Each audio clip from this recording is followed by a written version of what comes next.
Good morning, everyone.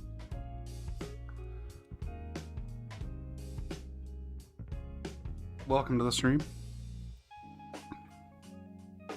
Today I will be building a Fissure keyboard by Crides. Crides, I know Crides from the Absalom Club keyboard or Discord. There's a bunch of really cool creators in there doing really cool creator-y stuff. And this is honestly one of the most clever keyboard designs I've seen in a long time. I say in a long time. It's not like I've been doing this for 20 years, but I mean just in general. Like, the idea with this board is you've got these three different pieces here, and ignore the extra bits, I need to trim those off. You got these three different pieces here, and this is kind of a standard 36 key layout. You got a couple of extra pinky keys, but you've got your 3x5 and your 3 thumbs, but you notice they're not connected to each other. And that's because the idea with this board is that you take this little piece here and you smash it on top of this one, and then you put this one on top of that, and you've got a little built-in tenting and also some separation, some vertical separation between the thumbs and the main body of the keyboard. And honestly, that's just like the most clever thing, seriously, because like you get a lot of the benefit of like a dactyl where you've got your thumb separated, or like a pinky where you've got MX switches and chalk thumbs. But you can use all chalk switches. I mean, you have to. This is a chalk only board. But it's just kind of, I don't know, I think it's really clever how it all goes together. So there are some things that I'm seeing that are going to be less than ideal, especially if you plan to travel a lot. Or put this keyboard in a backpack or something like that, because the only thing holding these three pieces together is the solder joints along here. And while there are 8 of them, and on each side of the board and stuff, like, since that's just being held on by, you know, the little bit of adhesive that's holding the contacts on, the traces on, I'm a little skeptical that that would be, you know, crush proof but that's fine, because one, this is just a kind of a prototype of a board. Like, he's constantly making, you know, doing rapid iteration on it, making it better.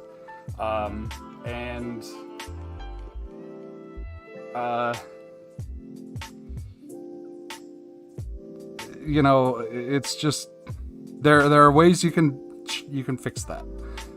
You know, you could put little, I don't know how you would do it on this other than like make the whole thing a little bit bigger, but you could put little stems sticking out of the side of the board here and put holes in there that this will stick into. You could super glue, you could do all kinds of stuff. I don't know. But it is just, I don't know, it's just really cool. Another one of the issues is you got the mouse bites here to get the boards apart. But that means they're kind of sitting there, you gotta trim them off. So it takes a little bit of extra work to get it quite right. But I don't know, I just think this is super clever. I'm looking forward to getting it built up and playing around with it and seeing how it goes. Yeah. On some like general stream news, last week, if y'all were watching, you saw me struggling a lot with the springiness of the various PCBs and whatnot for the Bastille. Well, I bought a quad hands little helping hands set, and it's hard to get in shot because the camera is so low.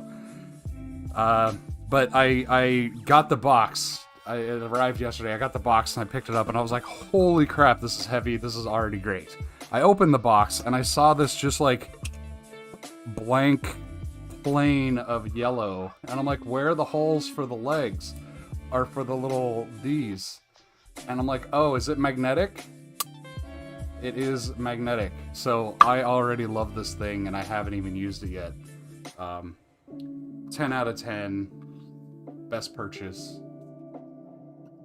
It'll get some use today because this is going to take a little bit of coordination to get stuff here. For the actual soldering of components and stuff, I'm going to just either tape it down or hold on to it because it'll go really quickly.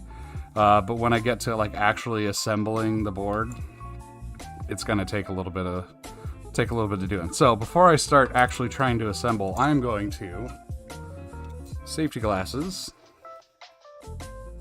And I'm going to trim these mouse bites down real quick. So just using a regular knife and just kind of like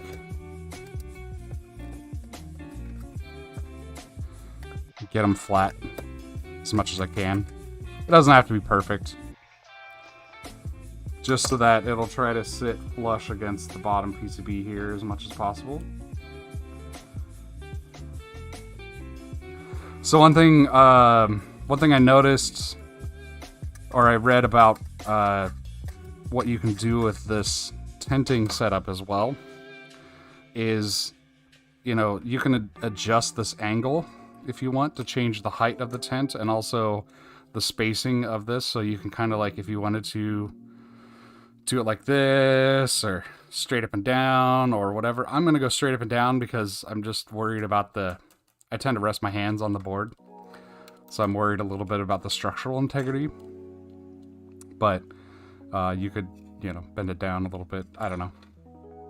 It's just, the whole thing is just so cool. I love it. It's such a great idea.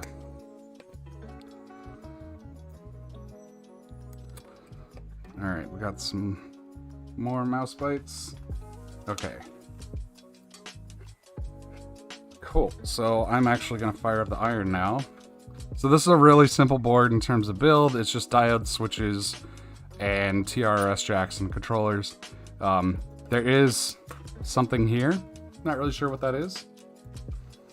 Hard to see. There's like a component. As far as I understand, that's optional. There's also a pad for a reset button, which I'm not going to do. There's also a pad for LED, which I'm not going to do. Although it looks like maybe that illuminates the underside or something. I'm not really sure. So I might actually do that because I have, those are the non-E minis. But in this case, they're being soldered directly to pads instead of bridged across to pads. So they're acceptable, and there's only one of them on each side. This also has support for OLED. I was just looking at the build guide, apparently only on the right hand. And it's like in here, so it'd be kind of like facing out that way. So, or maybe, I don't know. I don't really go for OLEDs that much anyways, so I'm not going to put them on this, but it does have OLED support, it looks like. It does have surface mount pads for TRS jacks, but the ones that I got, which I think I got from Board Source or somewhere, Keeb.io, one of those places that sells TRS jacks in bulk. I just bought like 50 of them to have.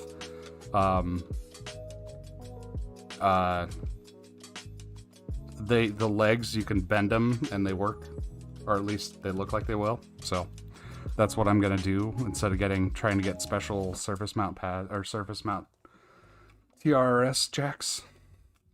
So yeah, it uses the little black diodes, which I have 1,000 of, but when I bought these, I didn't realize I was buying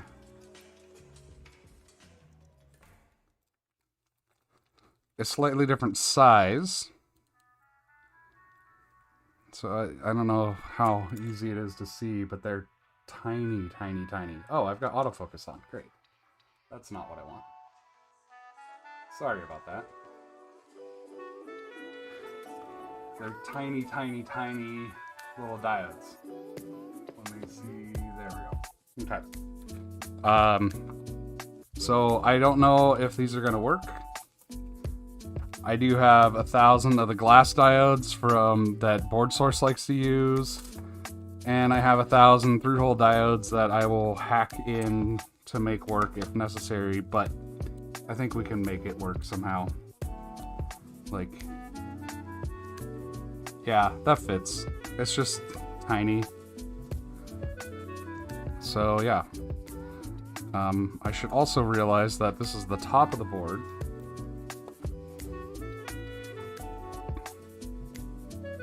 And actually it doesn't matter because that should be in the LED slot on the chalk switch.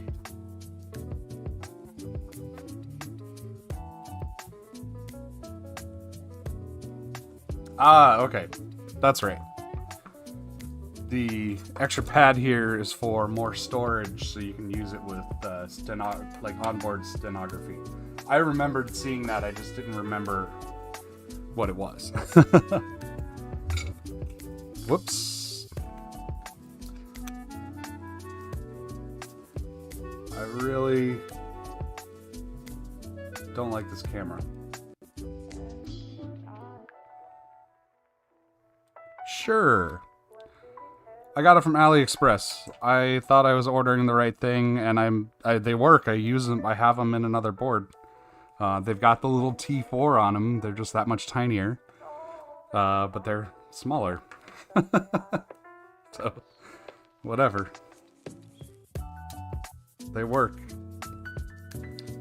And I haven't been arsed to get new ones yet, so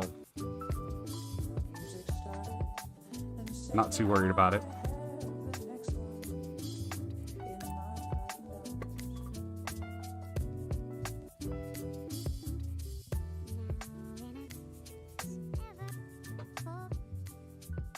Okay, so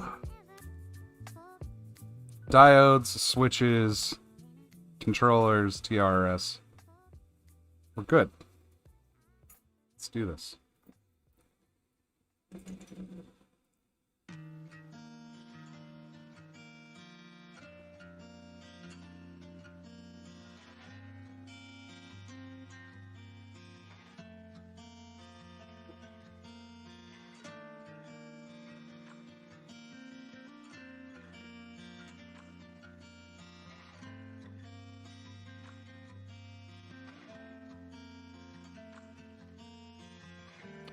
Oh, I also got a 3D printer.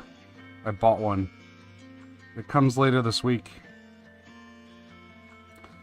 I am starting to get to the point where I really want to... Like, I have some stuff that I really like about several of the keyboards that I have that I want to combine into one board. So I'm going to try that. Plus, I have... I bought some touchpad things because I would love to figure out some sort of way to have a touchpad where on, like, say on the Zaphod, instead of where the screen is, have a touchpad for an input device. I think that'd be, or like a pointer device. I think that'd be really amazing to have. So I bought some of the devices, and I'm gonna try it out just to see if I can't get it to work in ZMK and all that. So I've got some other projects that'll be coming up. I'm gonna try to figure out. I'm probably gonna get a new camera for the main spot here, so there'll be a better view, hopefully sharper, better resolution, all sorts of fun stuff. But also take this camera and have a printer cam, so there'll be like up in the corner of the stream my 3D printer, whatever's going on, whatever's printing out of there at the time, which I think could be fun. A friend of mine who does a lot of electronics building and streaming and stuff like that has a printer cam. He says it's really popular with people because you know, they'll see the 3D printer going, and then he has like commands on his bot to say what he's printing and stuff, and oftentimes it's related to whatever he's working on, and yeah. But I bought the 3D printer because I want to play around with the actual layout of the keys. So different pinky staggers, or different row or column staggers in general, but mostly pinky stagger because the main stagger is pretty good. But also the angle of the board, because I really like the unibody split design for a lot of reasons. Okay, hang on just a second. Before I do too much here, I'm guessing the line on the diode goes, well, with the square pad, but also with the line on there. You didn't know what was an option? Oh, the SOD323, sorry. Yep. I didn't either. And then I got them, and I'm like, wow, these are really small. Let's see, for the connector, final assembly.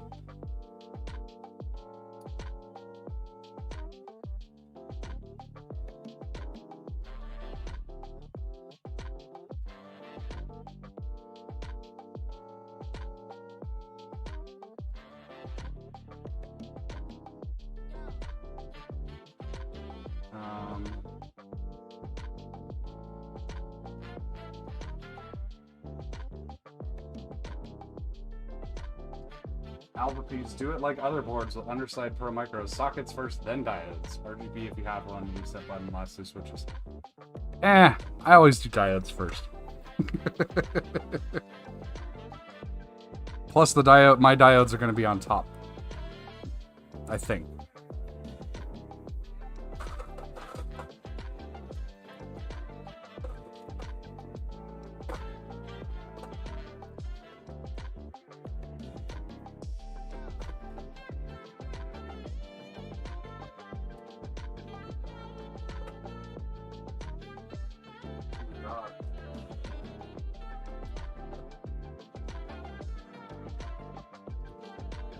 So many switches. Yeah, the diode should fit in there. Yeah, okay. My diodes are going to go on top.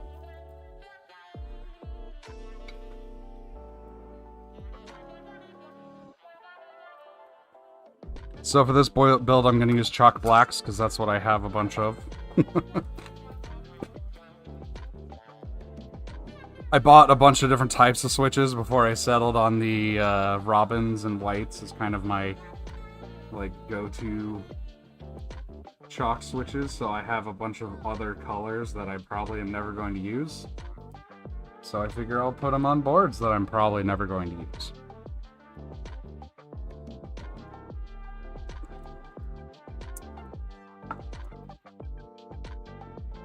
Or not going to use for any long period of time. Because I do want to try this out for a couple of days at least. Just because I think it's really interesting. But anyways, I got the 3D printer because I want to design my own board. Oh, that's just barely going to fit. I want to design my own board. I want to play around with angles and spacing and stuff like that, but I don't want to constantly be waiting weeks and weeks for my PCB orders to get in, and then have so many PCBs laying around, and then have to like build up each keyboard or each board with diodes and sockets and switches and all that good stuff. So what I want to do is 3D print a case or a plate, at least, like a switch plate, and then have a little portable hand wire build that I can drop into it with hot swap sockets and whatnot. So I can print up a case in, you know, a few hours or however long it takes. And then, you know, relatively short period of time. Throw the actual keyboard guts into it, throw switches and caps on it, and boom, have a fully functioning keyboard. And then once I nail down the the layout, the finger layout and stuff that I want. Then I will drop into KiCad and design myself a PCB and do all that good stuff. Yeah, these are just super tiny switches.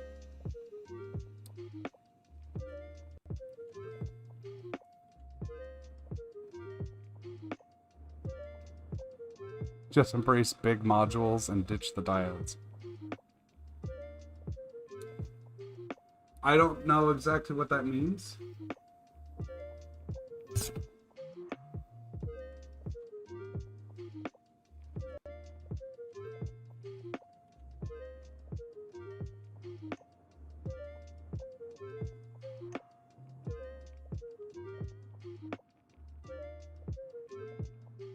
Ugh. Okay, these tiny LEDs are just a pain in the ass. Robins had the click bar vasectomies. What? No. I mean, I have... So I do have a bunch of linear robins now. Because I took the click bars out to use to build the clerps. But those are not the robins that I like. Wow, this is really hard to see these labels on this. Like 1,000 times worse than the other ones.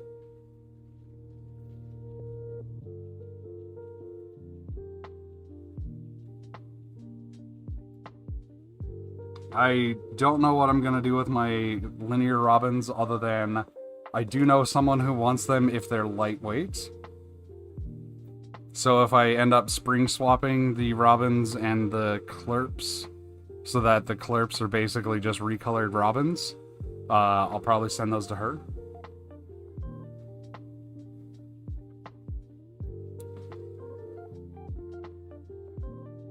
Yeah, I already have a hard enough time sourcing components. Like, maybe once I get...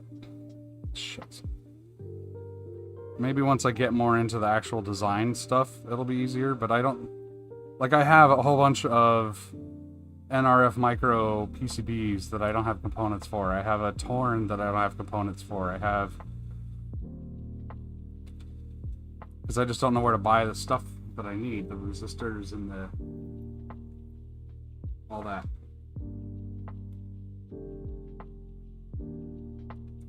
So I just go with stuff I can throw a Pro Micro on and call it a day.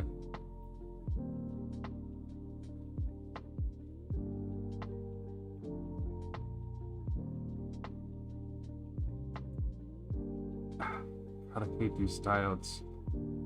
Okay, guess what? I'm going to try...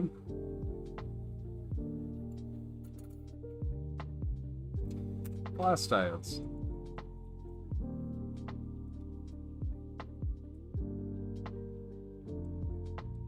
Let's see if they'll fit.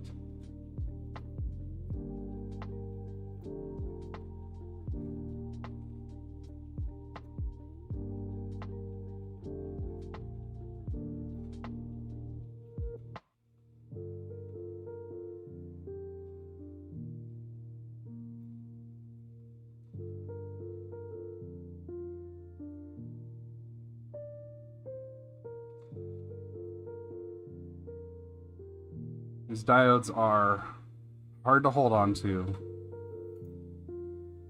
They're impossible to see, and yes, I am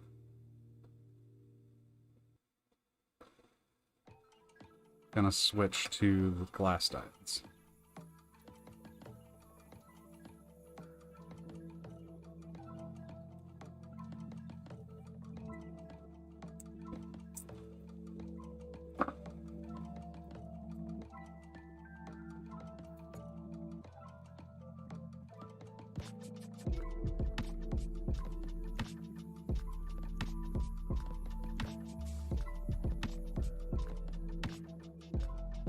I'm not gonna throw out the 1,000 I have because they might be useful.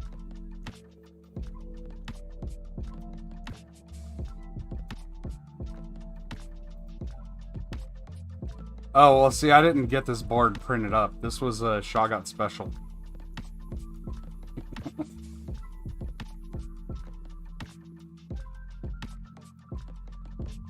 I think my argument about, or my, not argument, but my concept regarding printing cases instead of printing PCBs to rapid prototype is still valid, because there's that lag time for getting the PCBs made and shipped and all that stuff. Yeah, no, like I said, I didn't order these.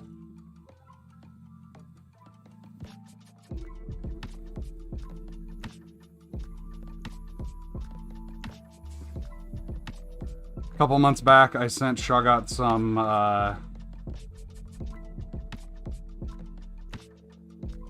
Chalk Mini corn PCBs that I had printed up, and he sent me this and it's not the cuttlefish, but I don't remember what it is. It's some sort of Latin name, one of many things of similar shape, many boards of similar shape that this creator or this designer has done. No, these are metal, just regular tweezers. I'd like to get some rubberized tweezers.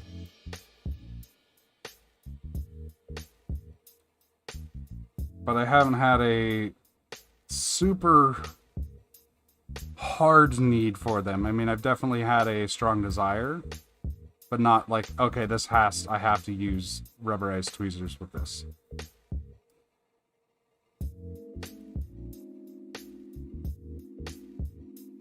Oh, and you know what I should do? I need to check to make sure that this actually works with the switch. I think it should. Oh, it's taped down. Yeah, that works.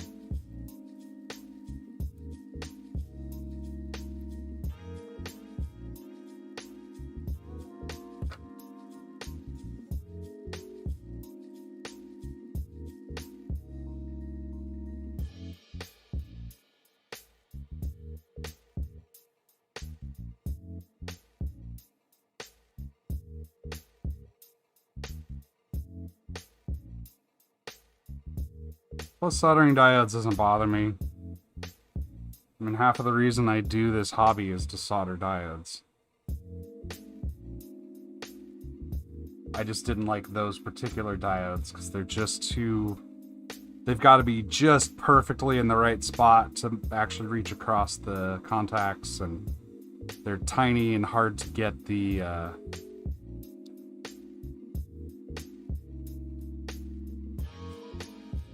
hard to get them oriented correctly, and then all that stuff. It's not the soldering part. Oh, I did. I tinned all the pads. I just didn't tin them enough in some places, it looks like.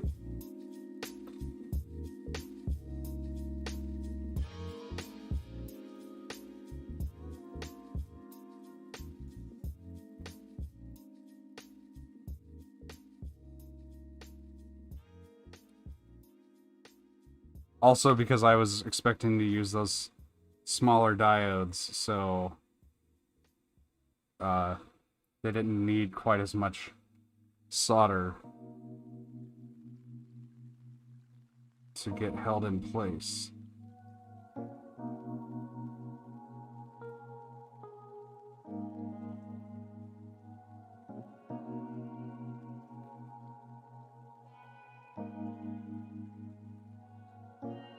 Yeah, like that one needs just a touch more.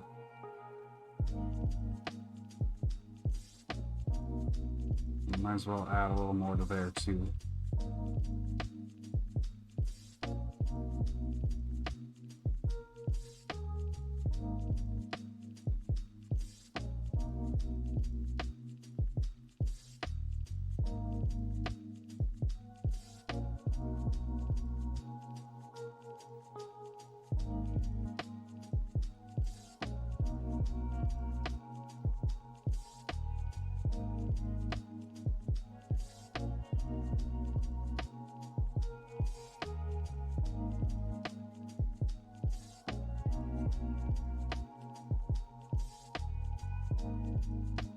yeah, so hopefully in the near future, I will have some different content besides just watching me solder on the stream, because I'm going to be doing some CAD stuff.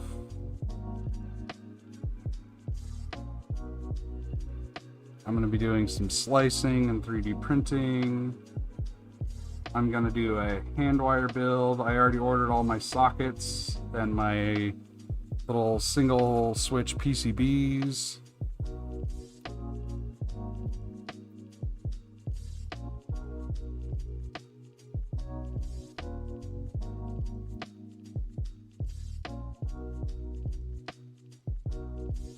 And also, I am going to do a skeletal.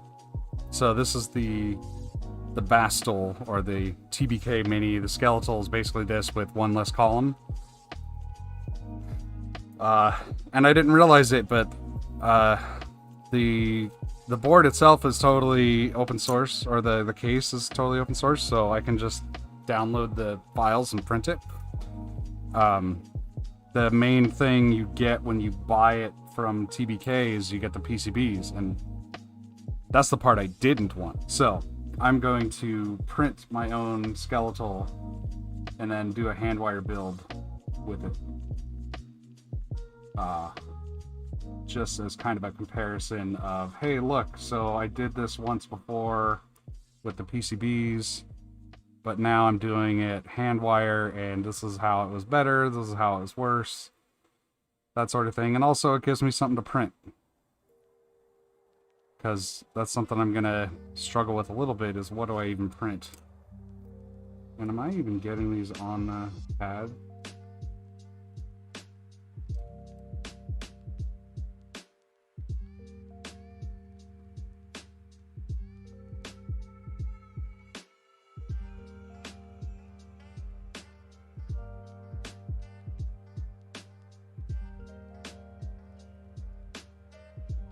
Oh, it'll still be a mess of wires.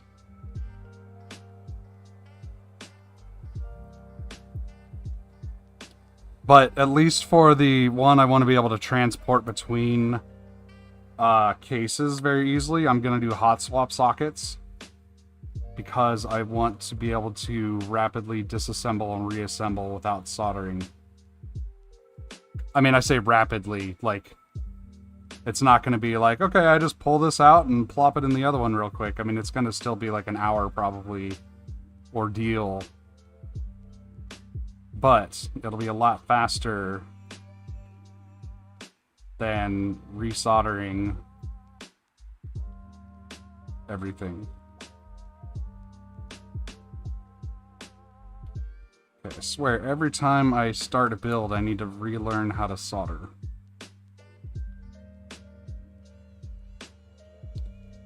And today is no exception.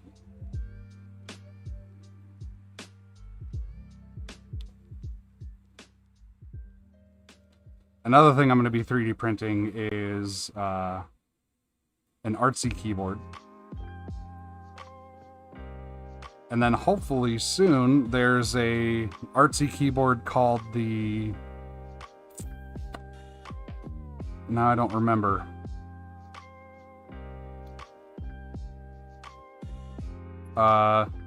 Whatever, there's an artsy keyboard, that PCB, that they're just getting ready to release the files for. There's like a new version of it. So they're asking people to hold off like getting cases printed up. So I'm probably going to run a group buy of that at some point.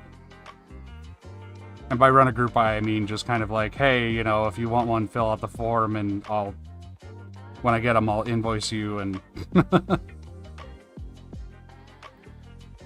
and send it off.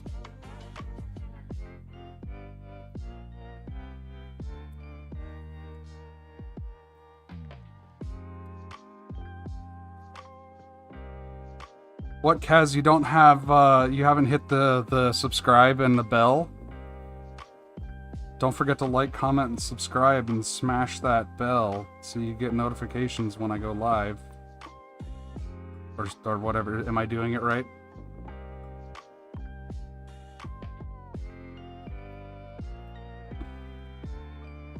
Yes, sorry, Kaz, I forgot to ping you. And welcome, Kaz and Leah. Thanks for dropping by.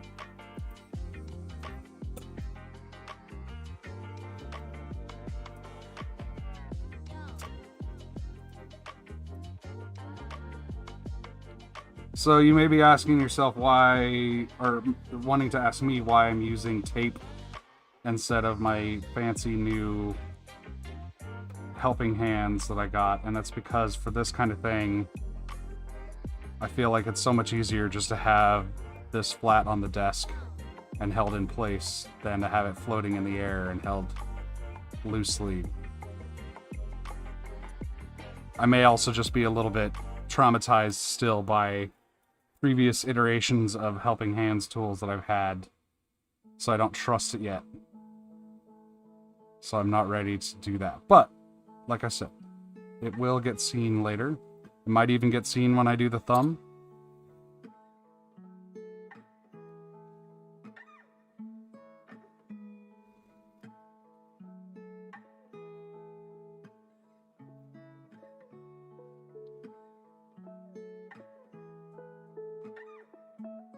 Solder the socket off the switch.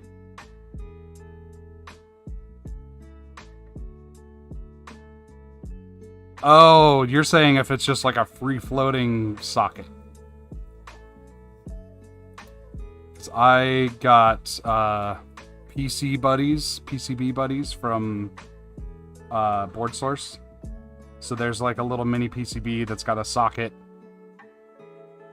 or that's got socket pads and diode pads, and then you wire it up that way. Those are what I'm going to use for that portable hand wire build.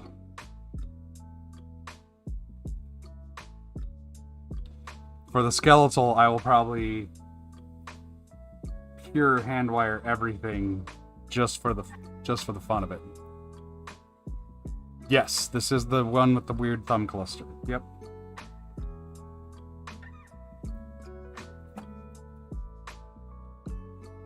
Or the clever thumb cluster, I should say. Because I think it's super clever. Okay, there's all the diodes on the one hand, or on the one thing. Let's do these up real quick. Actually, I want to turn this slightly. I already tinned these. Let me just tin a little bit more just to make sure.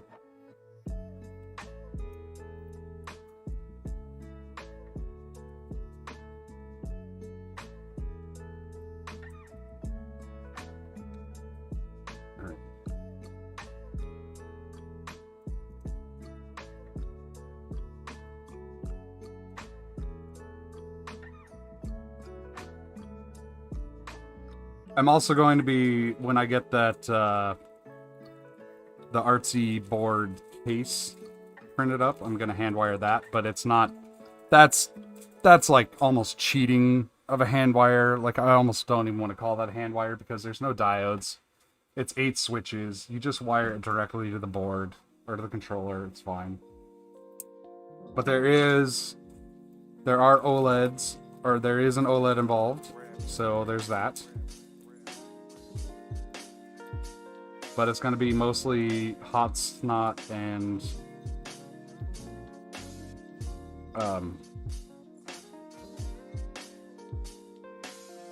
just some wires. I don't know.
One thing that's going to be potentially annoying as hell, but also potentially very fun, is that I'm going to attempt to do all of my 3D printing stuff purely from my iPad. There are apparently web-based slicers you can use. There's CAD software for the iPad, so I don't have to use Fusion 360.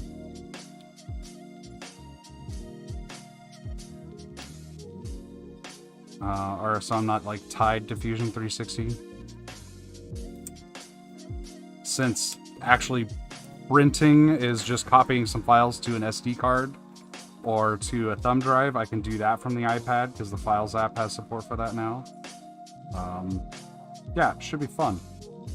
The hard part about that is actually going to be streaming that stuff to y'all because there's not really very good streaming software for the iPad.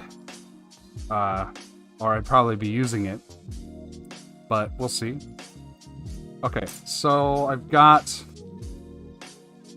this on here. Got all the sockets, or the diodes rather. I'm gonna put the headers on for the controller, but I need to remember not to solder the controller because there are two switches that are covered by the controller.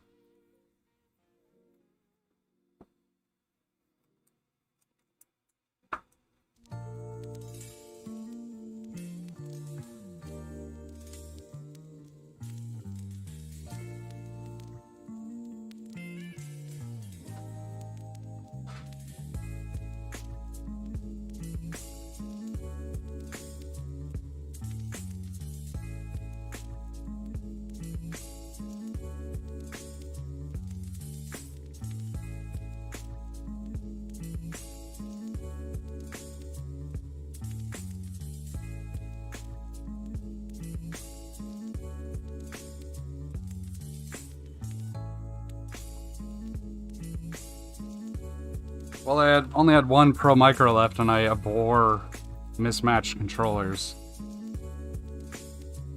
So, this is getting Elite Cs. That thing where your controllers are like 10 times more expensive than the board you're putting them on.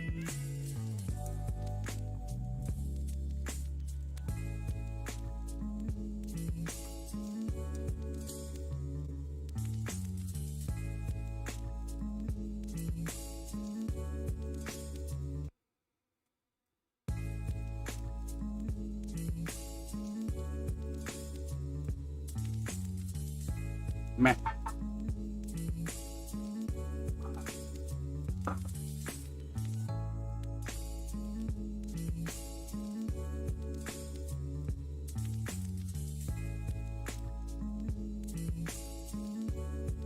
Okay.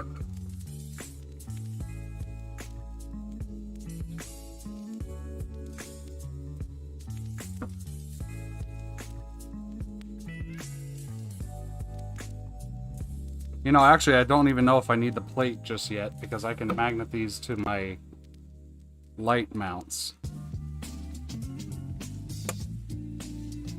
Oh, this is beautiful, actually.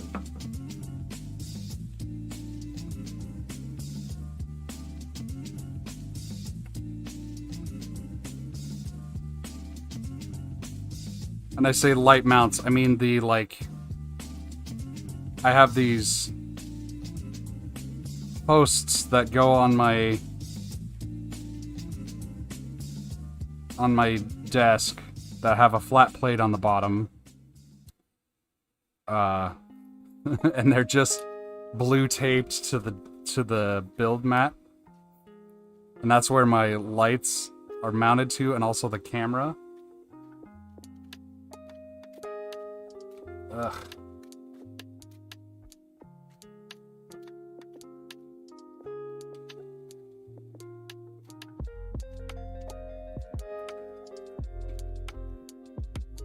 Yeah, for a long time I thought the Elite Cs were like something better for whatever reason, but really As far as I know, the main difference is that they have USB-C ports.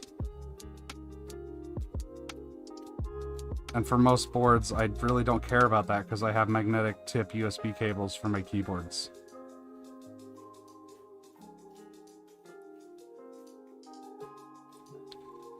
So I have a few extra Elite Cs. I did buy a 10-pack of Pro Micros from Amazon the other day, though, so I've got some coming. They're just not here yet.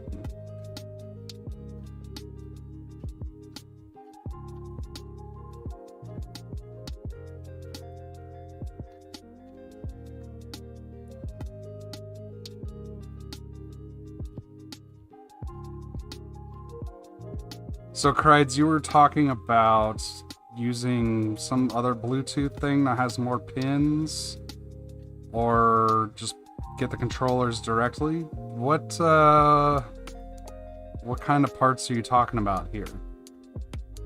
And like, what support parts do you need? Like like resistors and capacitors and all that stuff to actually be able to wire it all up. Because I would like to. I want my, I kind of want my final board design to be an embedded controller type thing instead of having it be a Pro Micro or a nice Nano or something. But I also don't want to do PCBA on the whole thing for like 5 parts. Or 5 units, 10 units. Does that just be too expensive?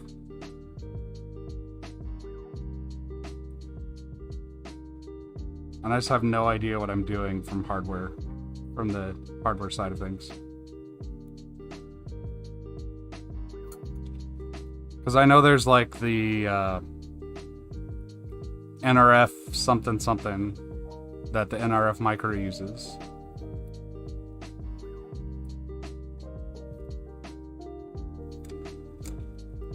Well, I was going to use the helping hands to kind of hold it so that it doesn't move around, but we'll see.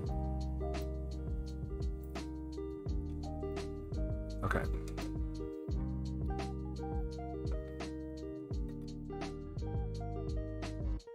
No, you don't need both halves to be elite. But I don't want mismatched.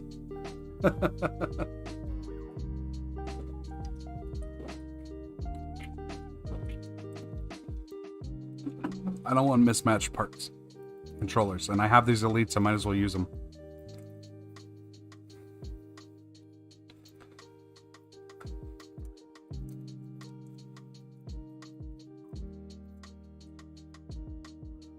Okay, I'm gonna put some tape in here to remind myself.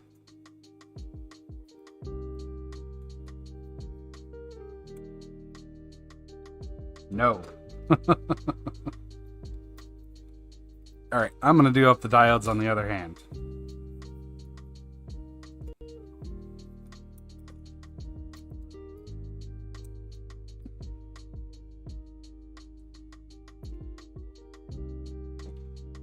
Today is definitely a kitchen is moving a little slow today day.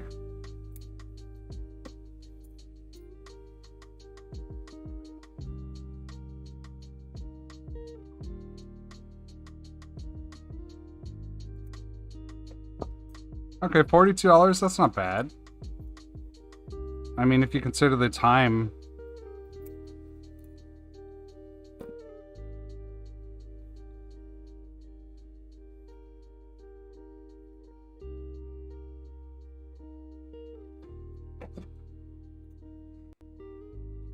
So, diodes on this side. Safety glasses. File down the mouse bites. And I'm using safety glasses for this because this is fiberglass. Or has embedded fiberglass or something like that. That is not stuff you want going in your eyes. At all. That's very much no bueno. So Protect your eyes. You should totally put your sweep together. I need to do my Ferris at some point. Depending on how this week goes, maybe I'll do it this week.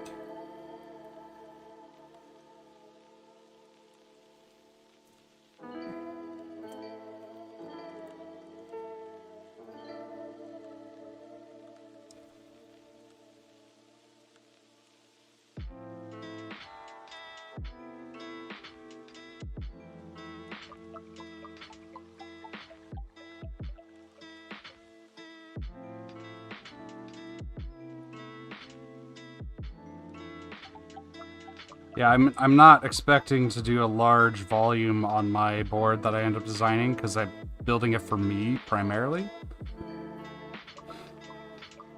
You know, if people are interested, I'll put it together, but it's not going to be like... I'm just putting together a board for me, and it's easier to get 20 of them made than one.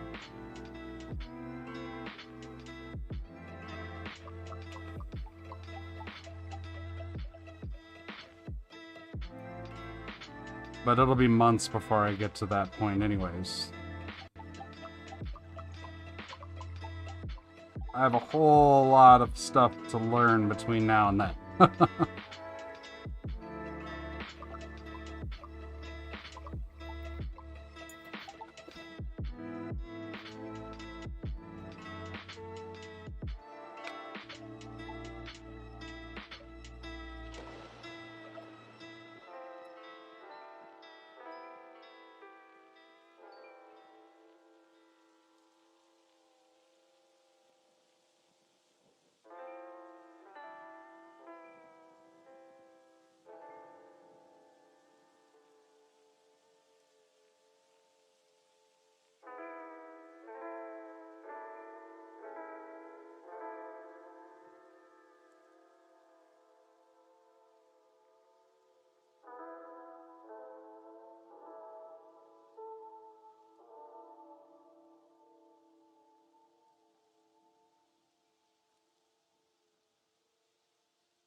Why was QMK hard for the sweep? Did you have to, like, do it all from scratch or something? Or is it just hard, like a hard build, a hard board to flash somehow?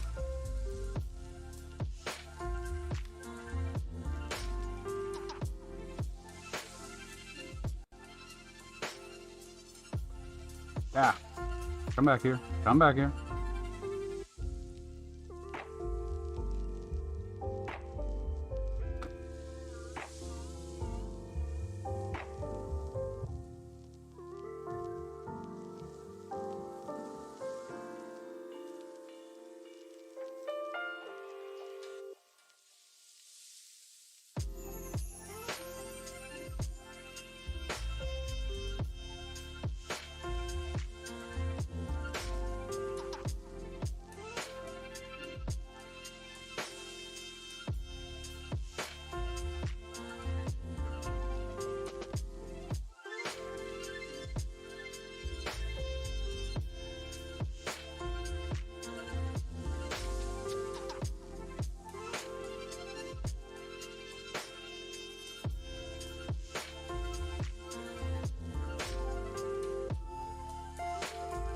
GBOS, is that a different, another keyboard firmware that's like a competitor to ZMK and QMK? I say competitor, just alternative, rather.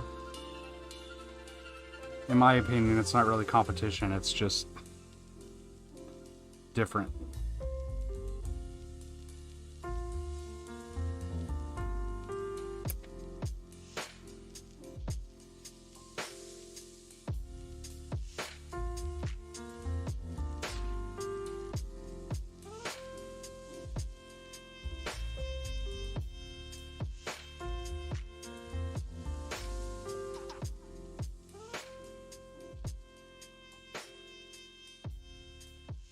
Ah, okay.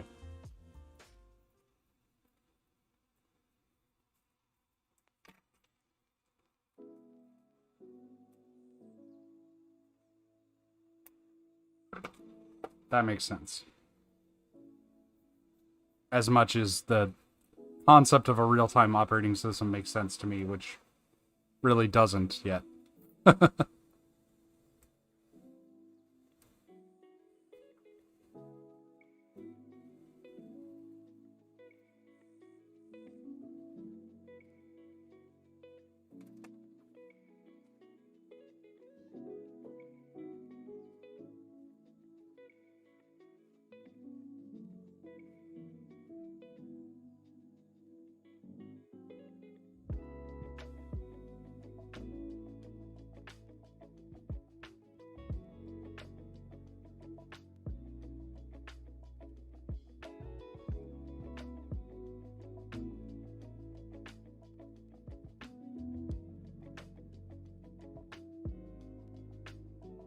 I would think colon and semicolon are pretty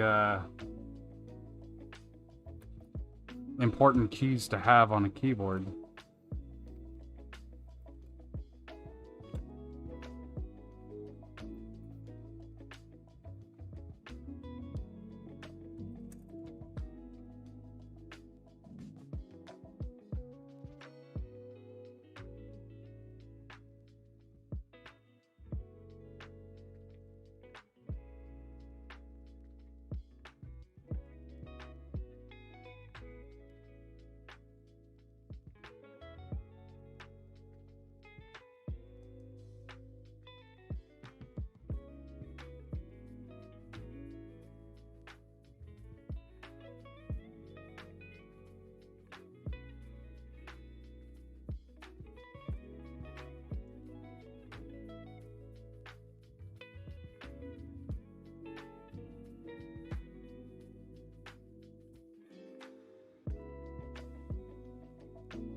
No, I don't use Vim, but I use Vim key bindings in Emacs. But I did use Vim for a very, very, very long time.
Yeah, the way sending a colon works on keyboards, even if you're using like a single like KC colon, basically like that, is it will send a quick shift, then it hits the semicolon key, and then it sends the shift up event.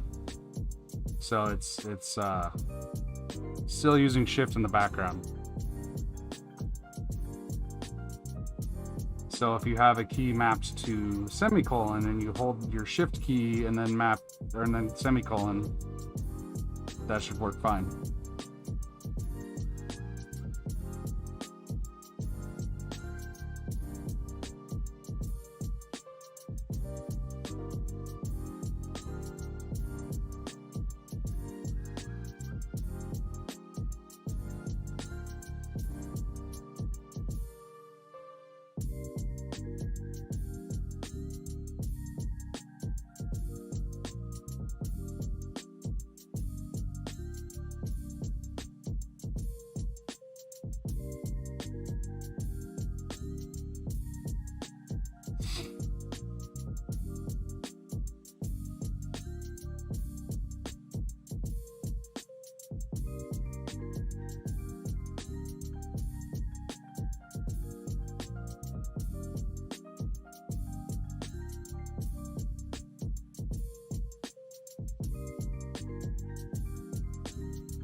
Okay, I think these little glass diodes are my favorite diodes.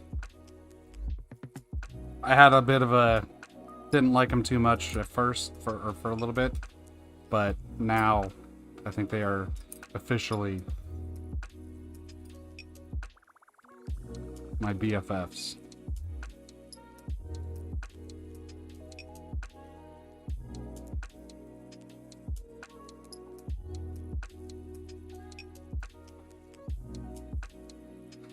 Okay, so I want to do the controller headers on this hand.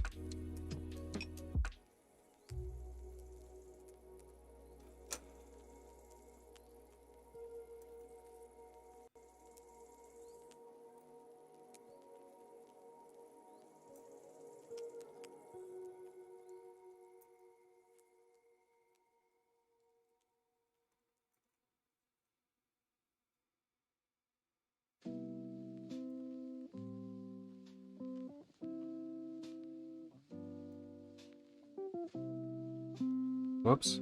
Ah.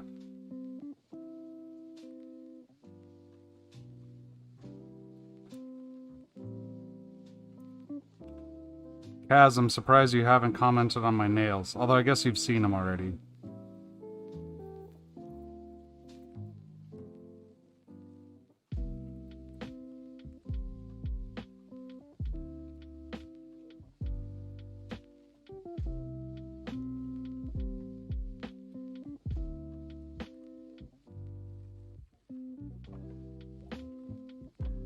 I'm not sure you can do that with a macro.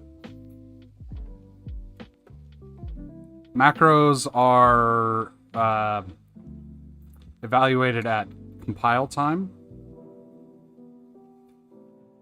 I'm going to solder the switches onto the controller by soldering the switches onto the controller. I'm only putting the controller on there as a template right now. I'm not soldering the actual controller just yet.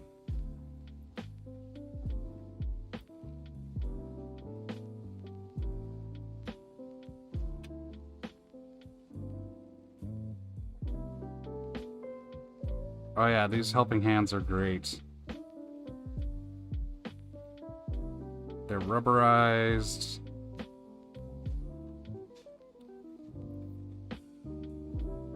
I didn't even need the plate, I just needed the hands. Because I already had places to magnet them to. I should get a picture. If I wasn't so embarrassed about the state of my workbench. Because y'all see this, like, nice, clean, pretty area. You don't see the hellscape that is everything outside of the camera shot. I mean, complete disaster. There's no less than 6 keyboards on this desk. There's wires going everywhere.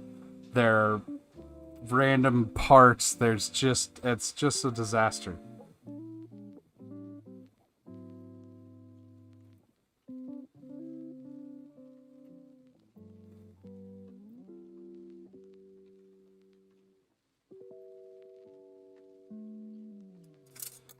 What did I do? I did. Okay.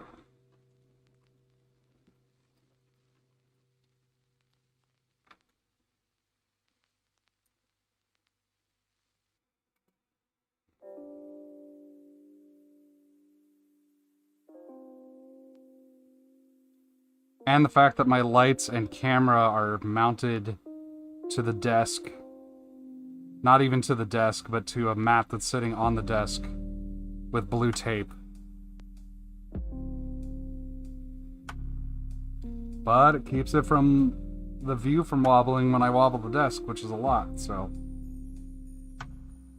does the job.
Okay.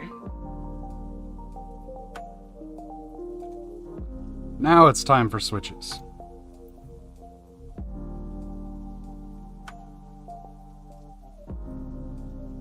And my brain just hurt for a second because I was looking at this and I'm like, how am I supposed to get a switch on top of this?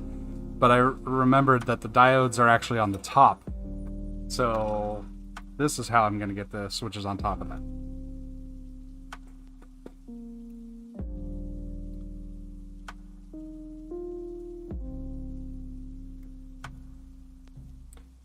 That is a tight fit, but it fits.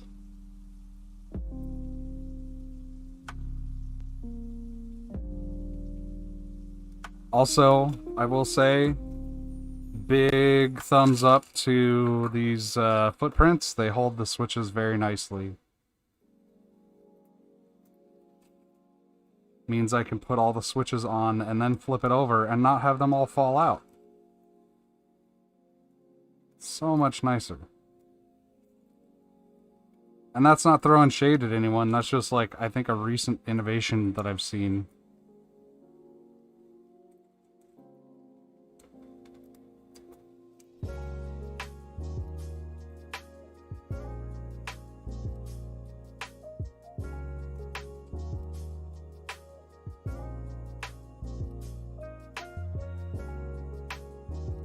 Alright, and I just had a thought. This is like the, your half an hour drive from home on a trip, and you're like, did I leave the oven on? Since I often forget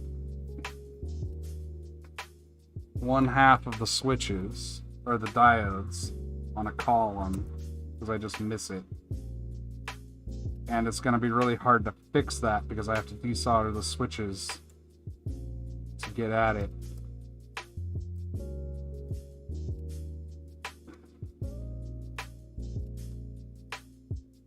I'm going to pop the switches out, look at all the joints, make sure they're good, and then put the switches on. Recent innovation, yeah, because I know there are other boards that I've built that are soldered chalk boards that you put the switches in and they're just kind of loose in the holes.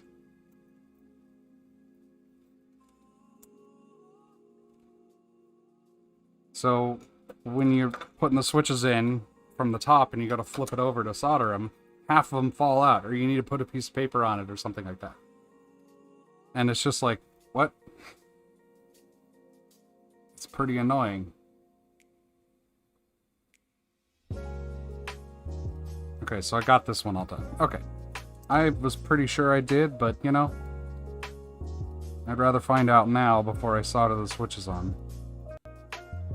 But like these, like I can, you know, those switches are not coming out unless I pull on them. They're really, really nice.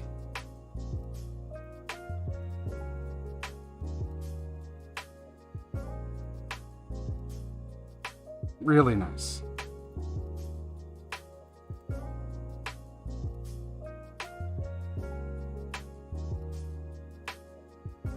Oh. That diode doesn't want to fit inside that switch.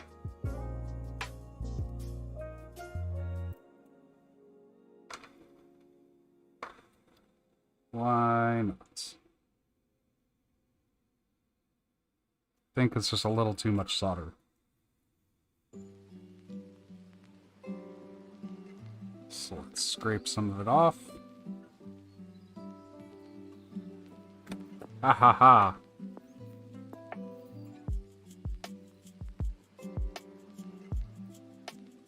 There, that's better.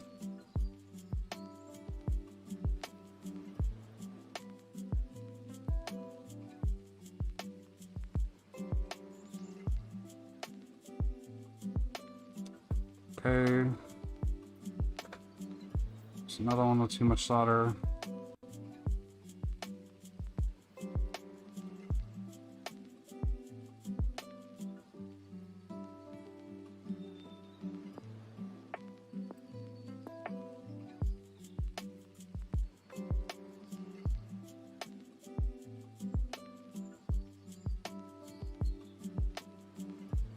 I saw some tight footprints in the forest one time. I think it was Bigfoot.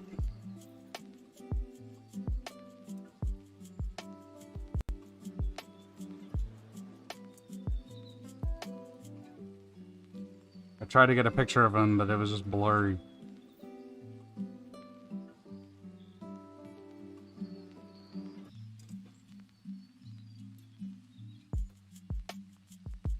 Well, that was too much. I took all the solder off.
Hey.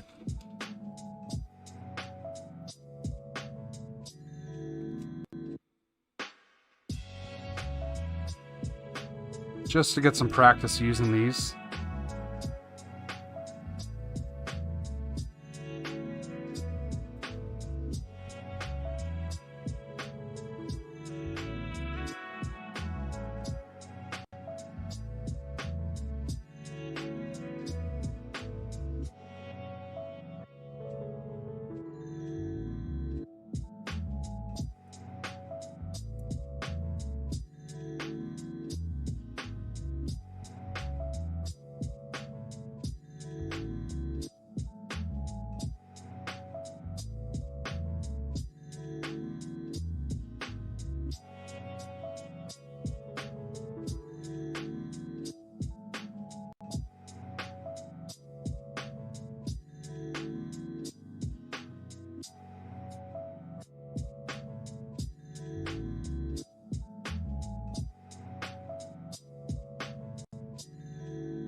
Weird, my viewer count graph has a big dip down to 0 in it. Did the stream die for a minute or something? I don't see any dropped frames.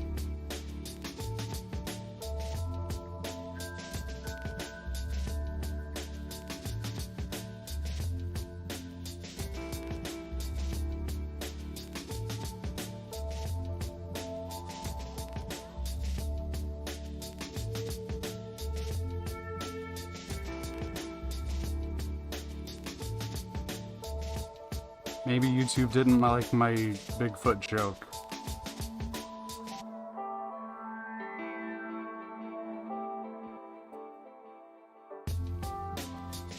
I mean, it was pretty bad.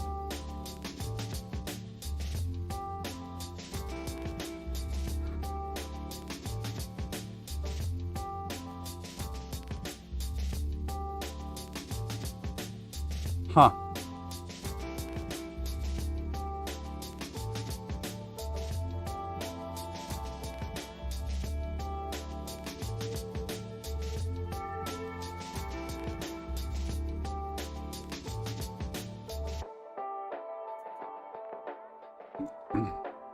Okay, let me just double check all the switch joints.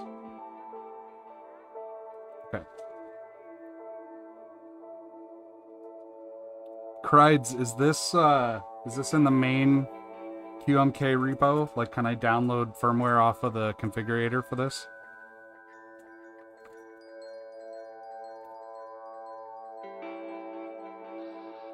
Or is it like a fork I gotta do?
Okay.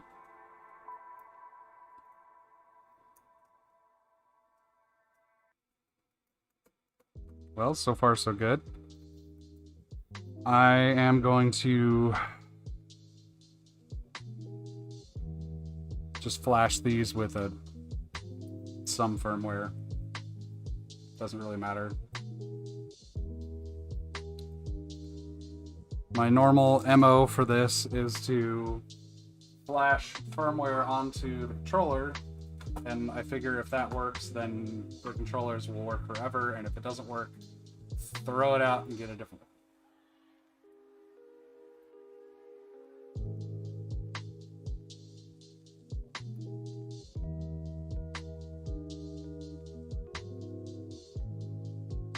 Ah.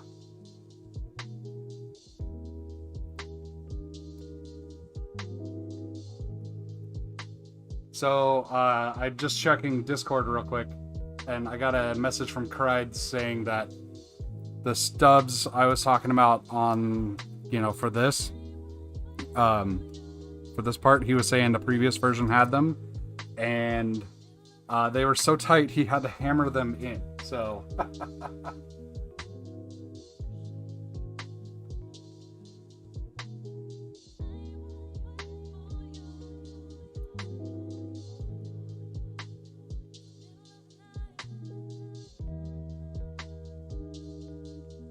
What was I doing? Firmware.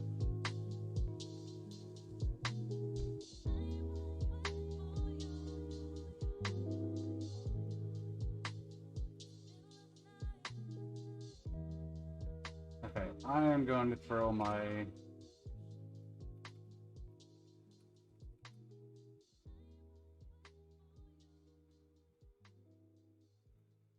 my stock corn firmware on here.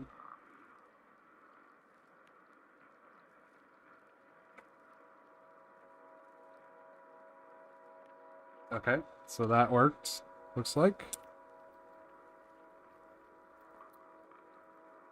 Do the other one.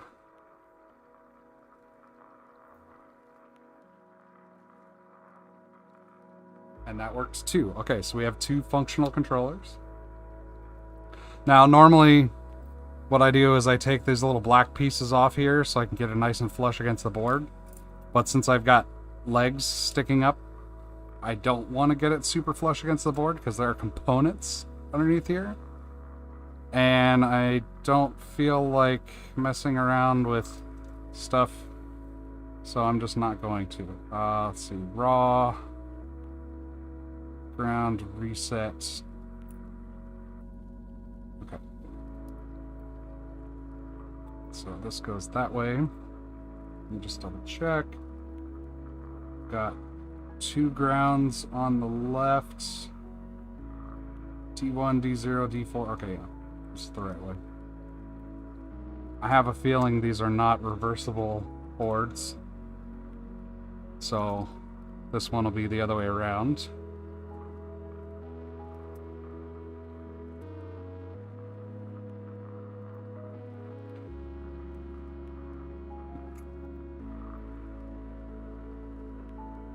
Oh, and you know what I should have done? This has...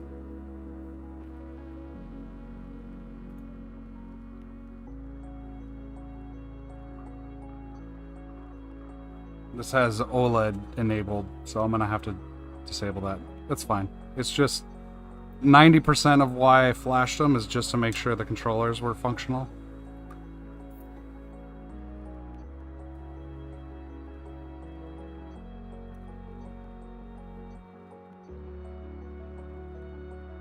So it doesn't really matter if the firmware isn't correct. If it flashes, I can swap the firmware, so it's not a big deal.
What are you talking about with paper?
Sorry, I'm way out of frame.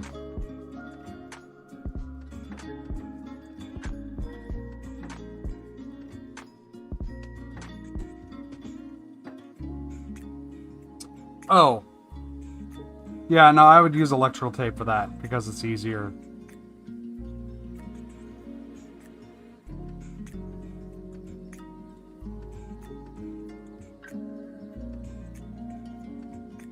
It form fits better and all that good stuff. I would put it on the back of the controller.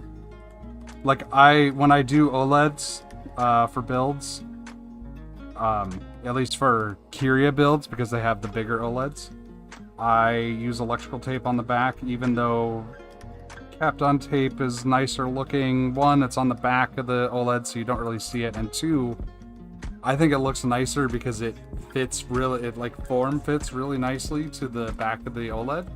And it's also just so much easier to work with, in my opinion, for that kind of application, because it stretches. I don't have to get it perfect and cut it and like, yeah.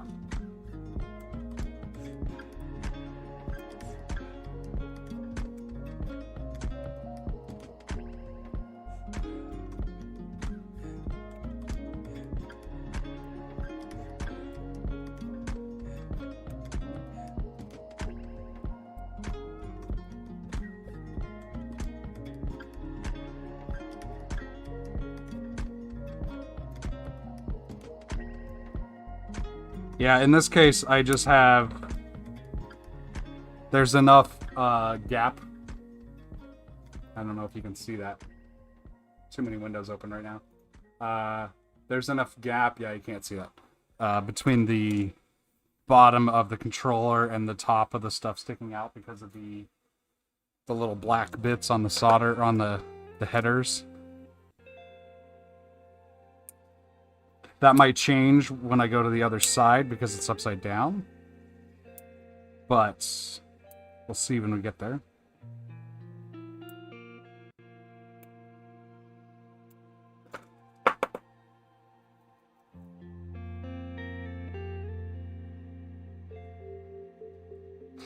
Alright, let's see if this does anything.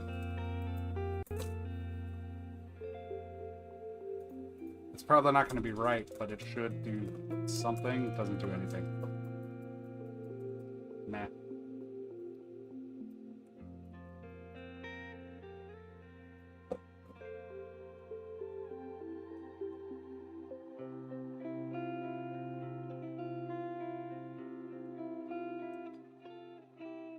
See, now the question is...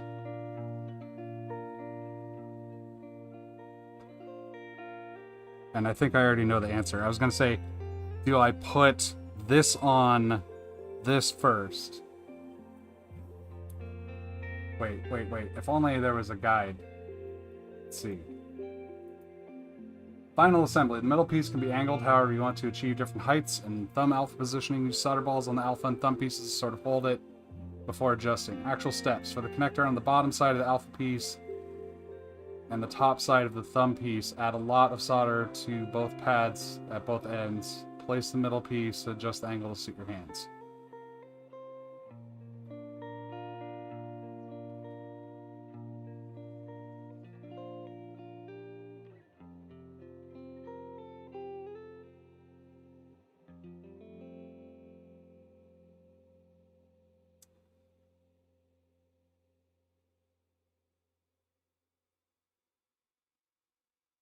Okay, so it actually says to do the thumb and middle piece first.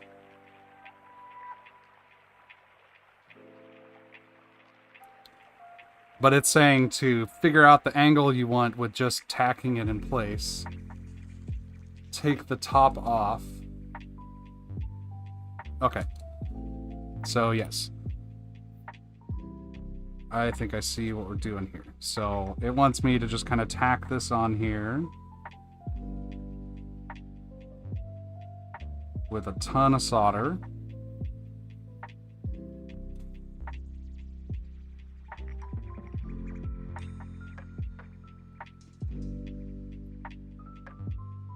Okay. So now I throw this on. can kind of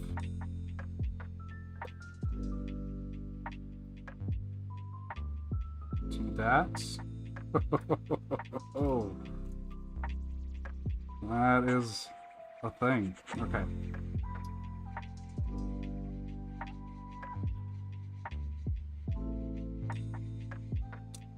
All right, and then flip this over. Get the angle where I want.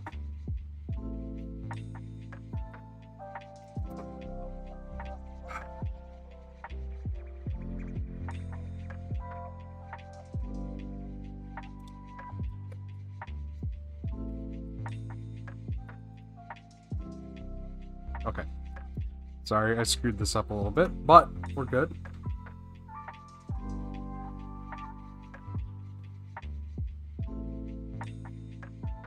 Blobs to both the alpha and thumpy. The first before soldering anything. Sorry, I guess I didn't understand quite what that meant. Because the blobs need to actually hold it together, right? I just did it in the two corners to just tack it in place. Because I figure if I want to adjust the angle, I can, like, hit it with, I don't know. I don't know what I'm doing. I also screwed this up. I've got 3 more here. Switches. I did the wrong thumb.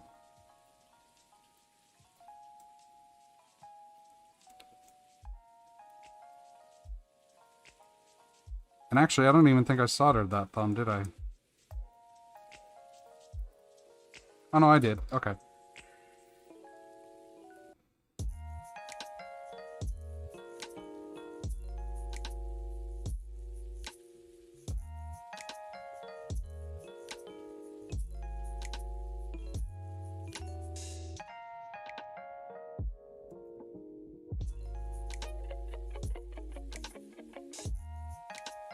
Okay.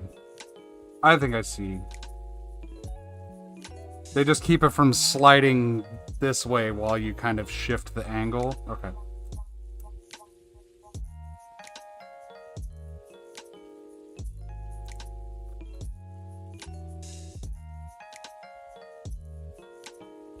Alright, those diodes are all good.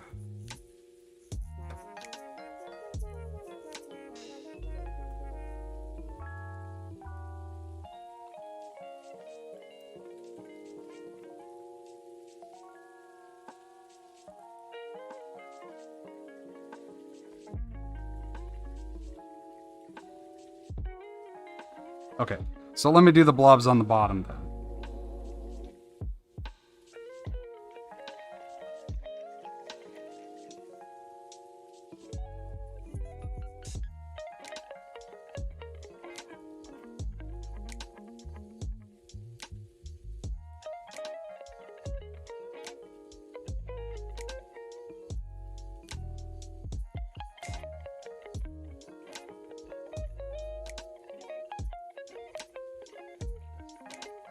Okay.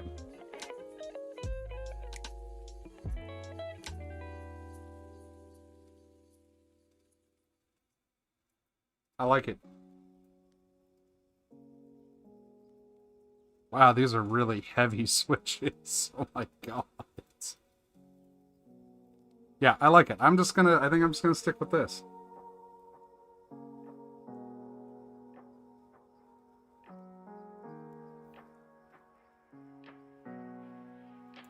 Kind of the stock angle.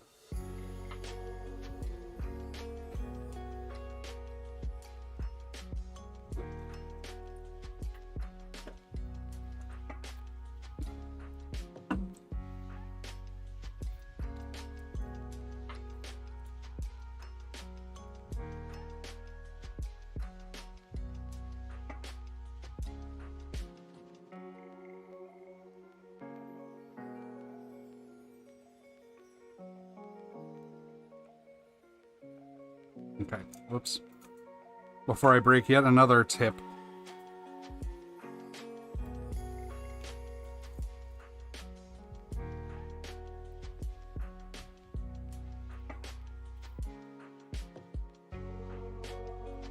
Oh wait, actually, yeah, whatever, it's fine.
Okay.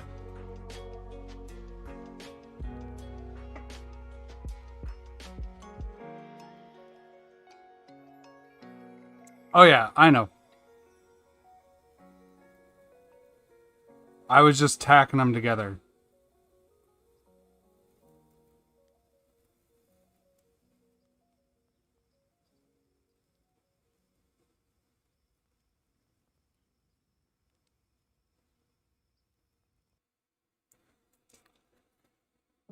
That's kind of... Is that really... Can you see it?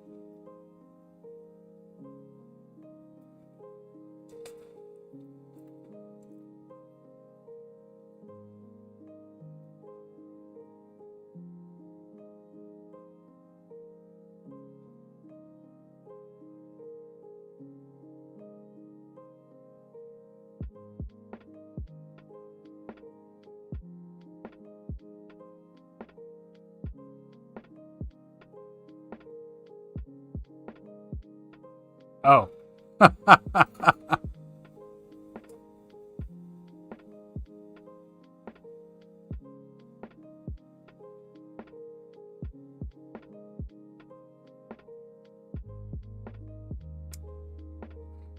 I mean, do I really need to? Bottom inside joints? Oh yeah, I do.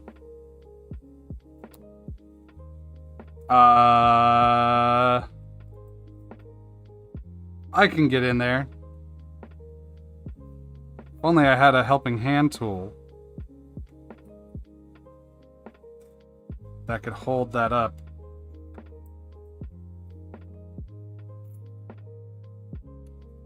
Not the most ideal. And y'all can't see it at all, but...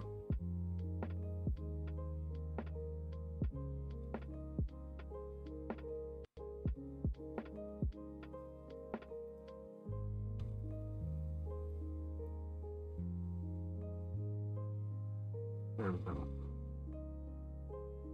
Loads of solder.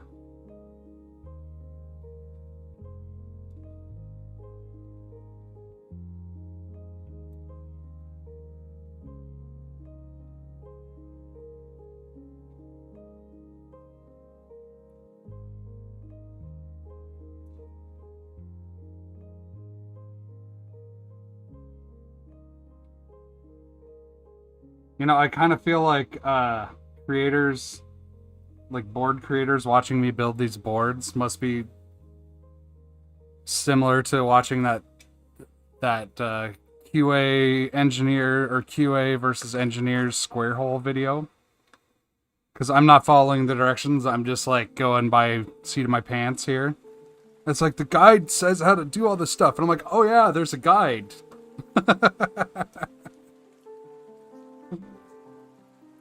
Because at this point I built so many keyboards that they're all kind of shaped the same, but then when they're not, it's like, okay, well I can just do it this way.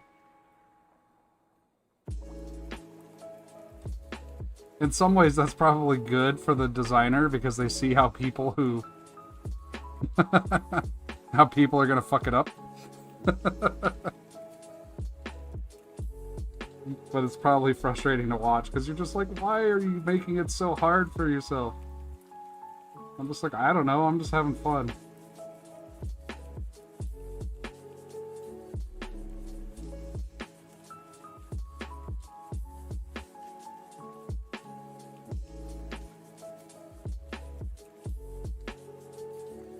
Well, but I mean, you designed it, so like... you already have an idea of the pitfalls or maybe the things you're going to run into, or, you know, on your first build, you're like, oh, whoops, okay.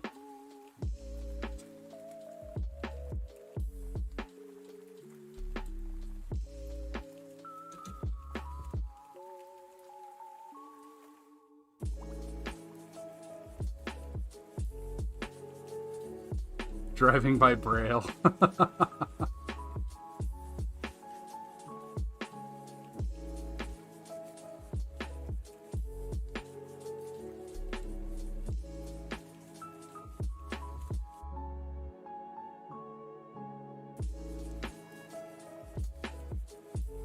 Well, it wasn't ideal, but I got the job done. Those inside joints are good. Let me do these real quick here.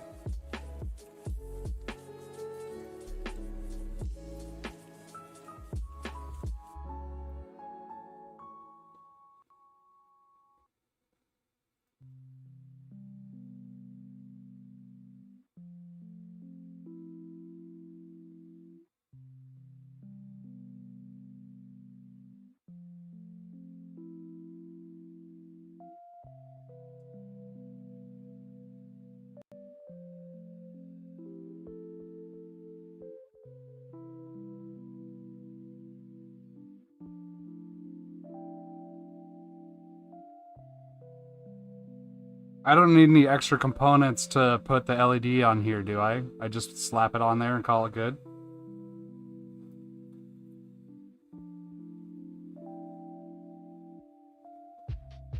Because I've got a shitload of those.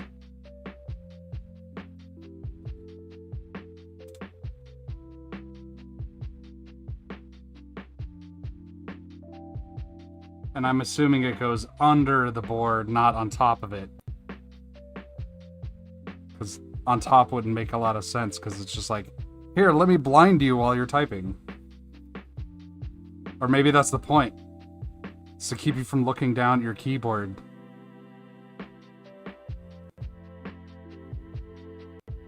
But that's not a problem for me.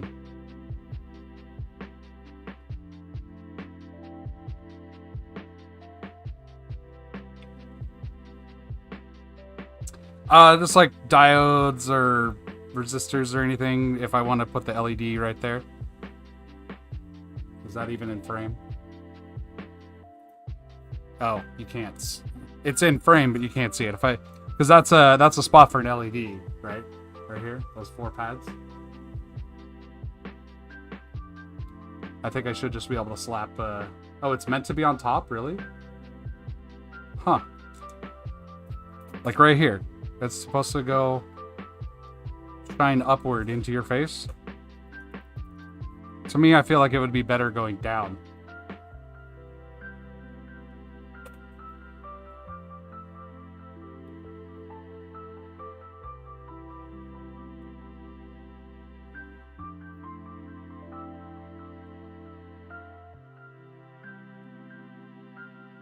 Because it kind of illuminates the desk.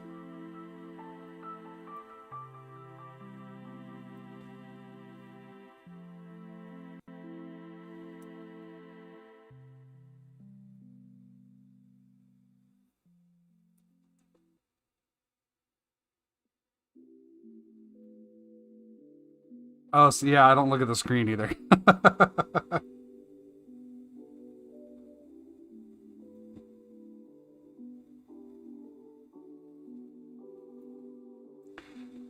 I think I'm gonna put it on, but I'm gonna do it on the bottom.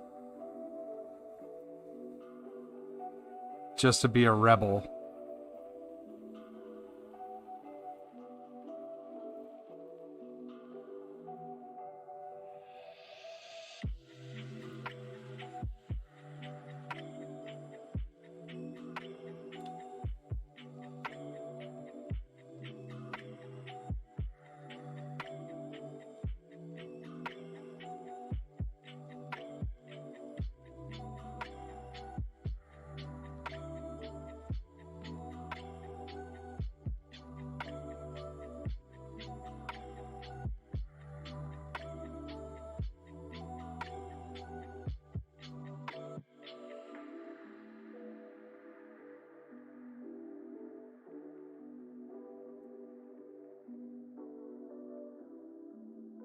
I gotta say, I knew this was gonna be a cool build, but this was really freaking cool.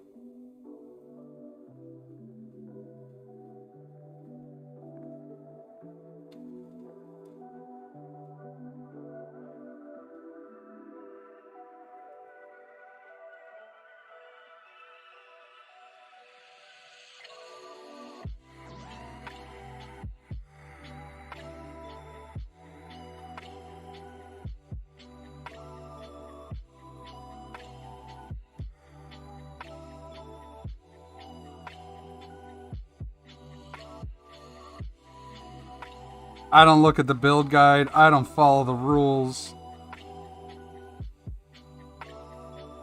I didn't even put the right firmware on this thing. Speaking of which, did you dig out? You said you had to dig out a non-steno firmware for this? Is that somewhere I can grab it? Because the corn firmware didn't work at all. Like, either I screwed something up and the board is broken, or it just doesn't work because it's too different.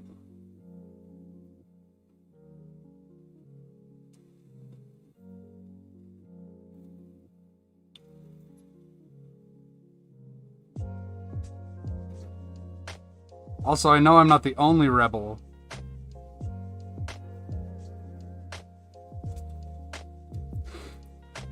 Because, who was it? S'mores or Shagat? When he built his, flipped this around so that the thumbs face outward or something like that.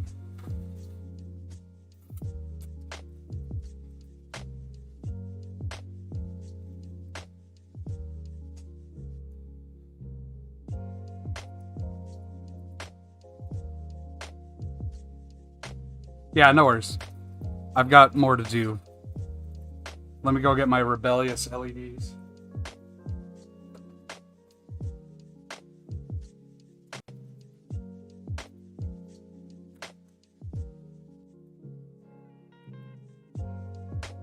My very much hated, very much hated LEDs. I hate these LEDs with a passion. But since I'm soldering it to actual pads, shouldn't be too bad.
So on this board, there's a 1 and a little notch here. Is that where the angle goes? Or... Because I don't know what the pin numbers are on these.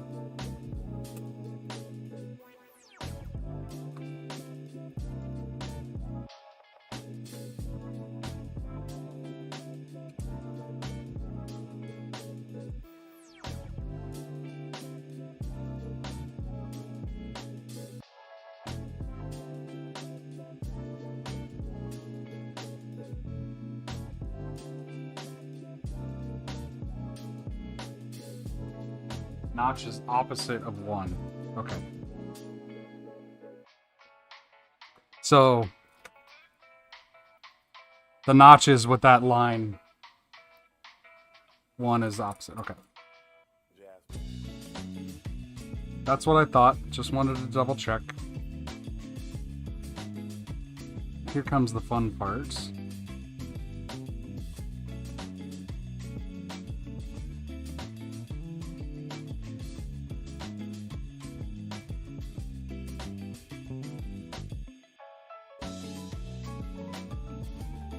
Yeah. You get different tweezers. Yeah, there's a 1 on one corner. And a little mark on the other. And I think the mark on the other corner is where the notch goes. And the 1 is just opposite of that. And that sounds like that's what you're saying.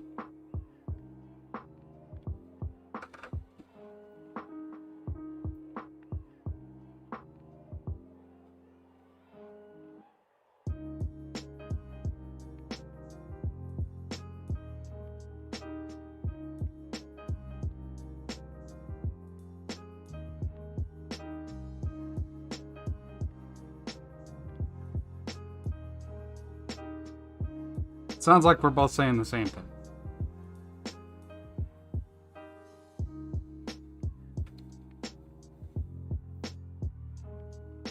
Okay.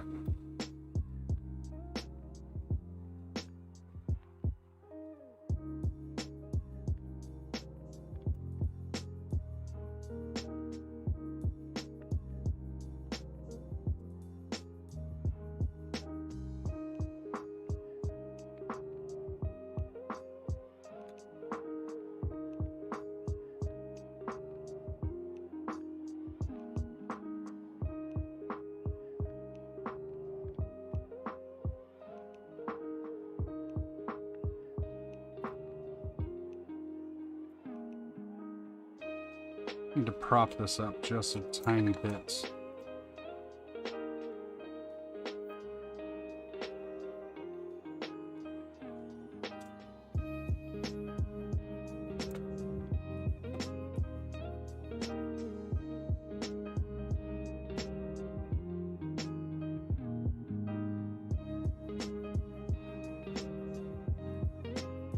There.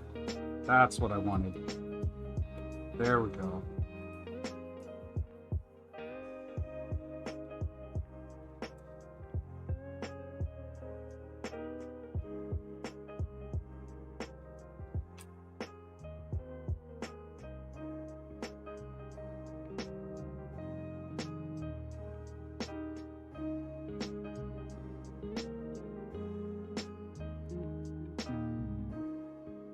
I still hate these LEDs.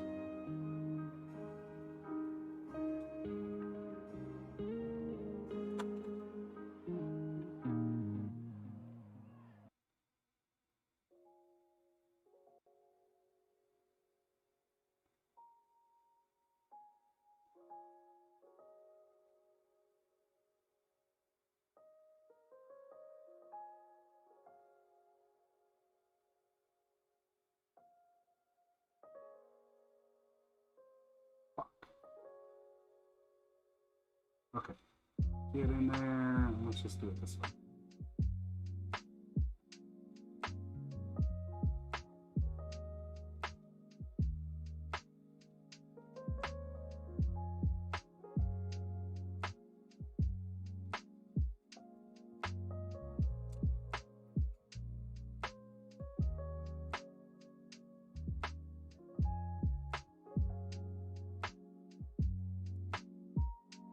Yeah, there's no way those are actually connected, but we'll see.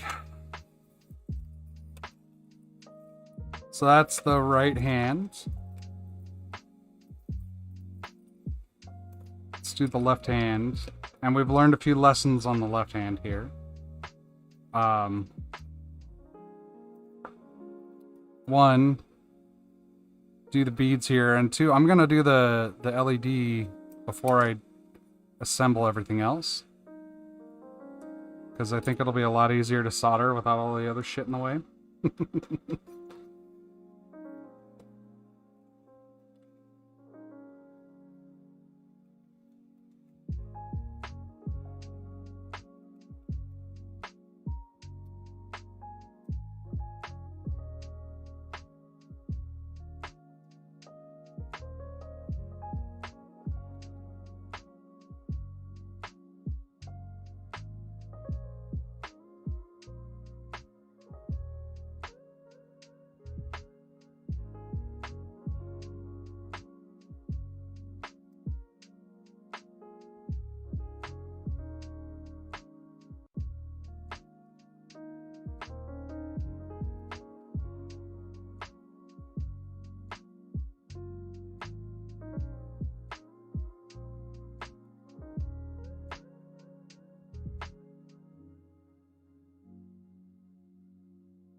Yeah, sorry, I don't know why YouTube isn't allowing links.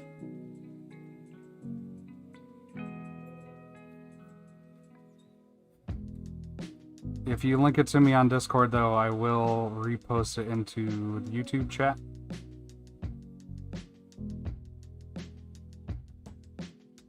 But I have the channel settings set up to allow links, as far as I know. And it's not allowing links. And I don't know why.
Okay, so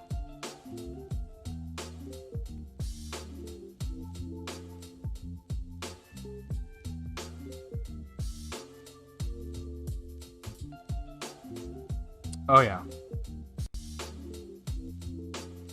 The only concern I have here is the USB-C port is sitting right on top of that switch pin.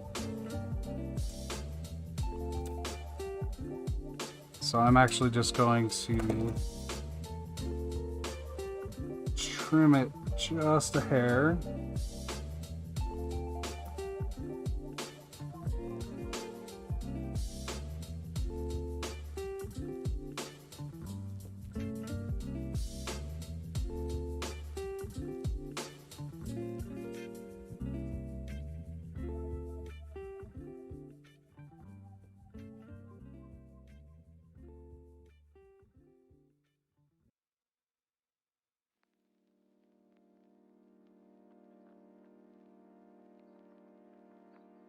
Oh yeah, definitely gonna have to tweak. I just want something I can build to put it on here.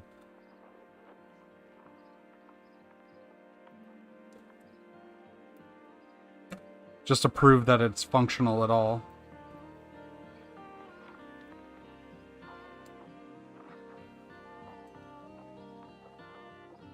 Let's put a tiny little piece of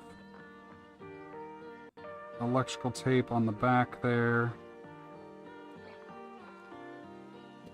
And I trimmed that leg a little bit so it doesn't poke through, or at least doesn't poke through as easily. And there we go. Okay, now let's quadruple super duper check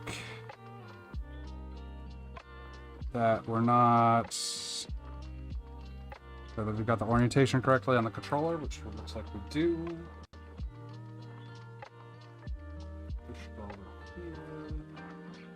Back to the studio. Okay, so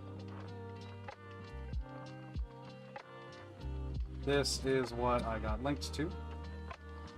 And so that QMK directory, I'm assuming I have to drop into somewhere, and I'll figure that out in a little bit. Means there's not going to be a money shot of getting this keyboard working, I don't think.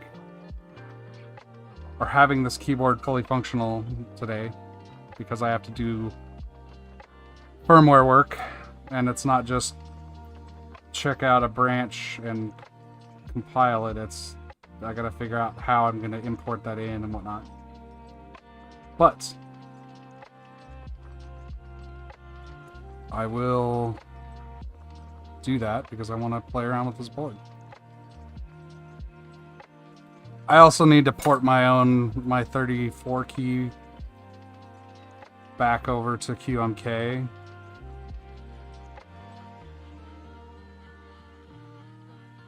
So I'll probably do those things in conjunction.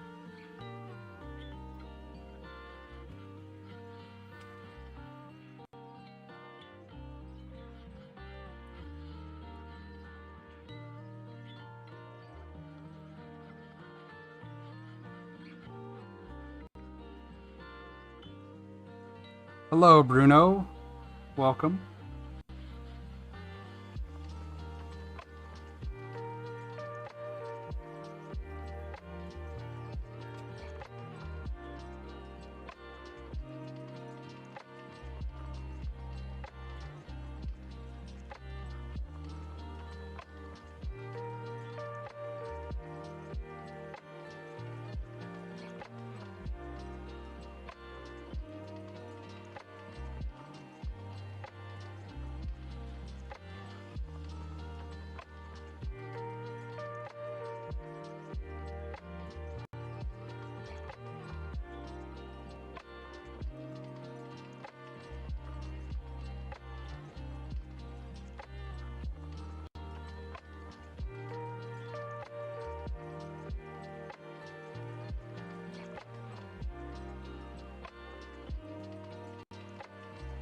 Build is going quite well. I got the right hand done.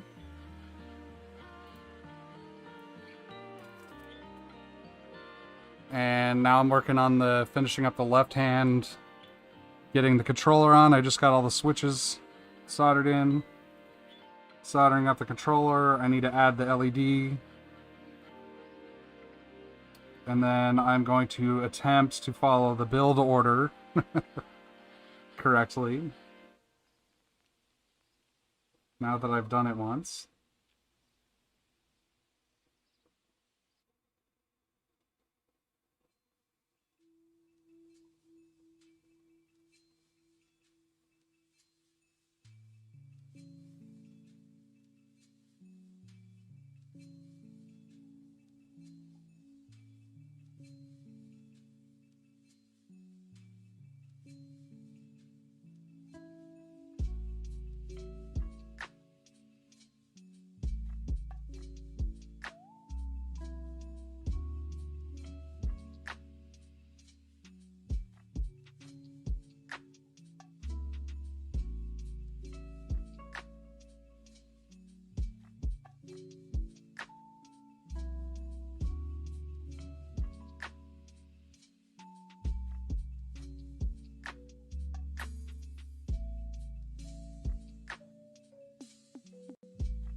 Yes, I think the use of PCB material to make a tent and a little bit of 3D, I think is super, super clever. Very cool idea. Seems to be pretty damn well executed too. It's not perfect, right? But it's awesome.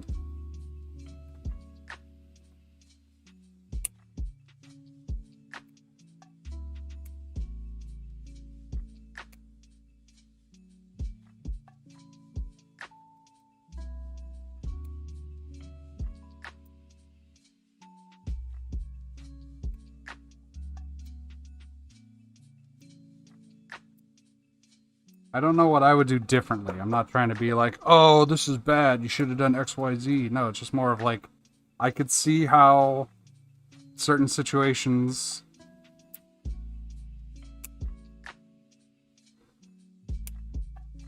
could be, you know, not super great for this board.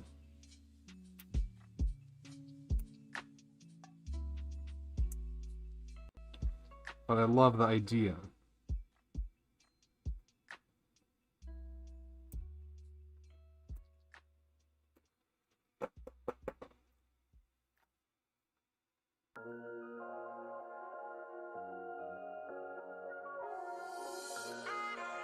Okay.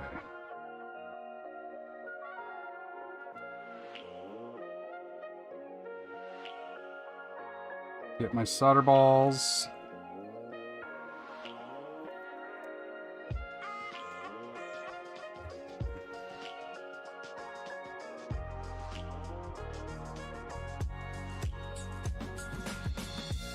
Alright, sorry, I'm gonna mess with the camera for a minute.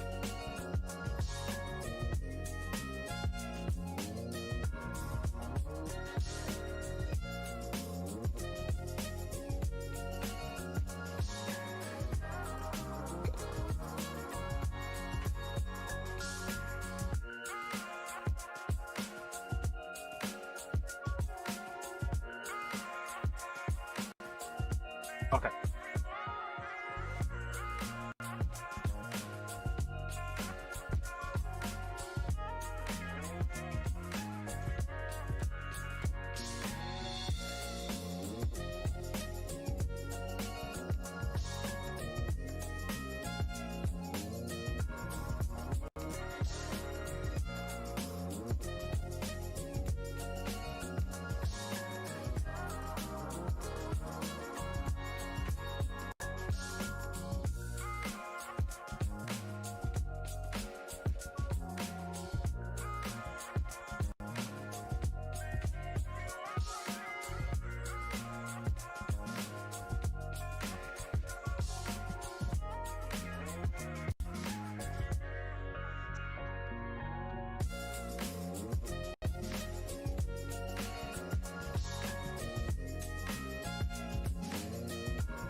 Hate these LEDs so much.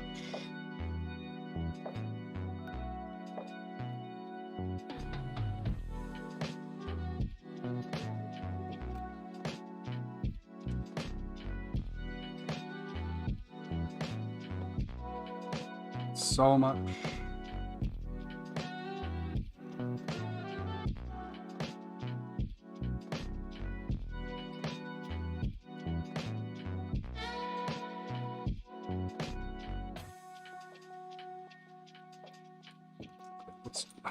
Jesus, come on.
Okay.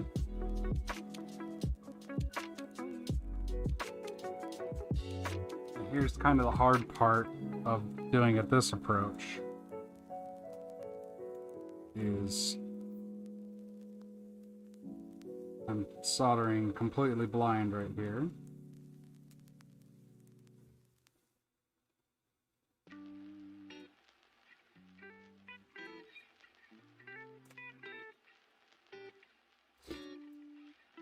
Literally just trying to melt the little bit of solder that's there and kind of connect it enough to get it so I can flip it over and do the other side.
Yeah, the corn, if you count the, or rather, if you don't count the switch pads and just count the LED and diode pads,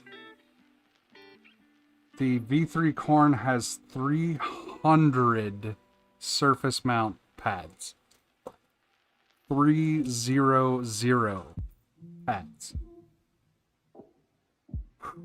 That is a lot of pads.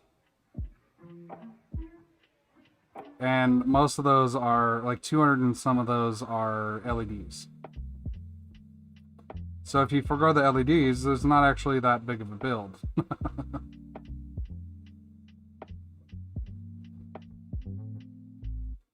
But with all 54 or 56, I can't remember, LEDs, it's a lot of LEDs.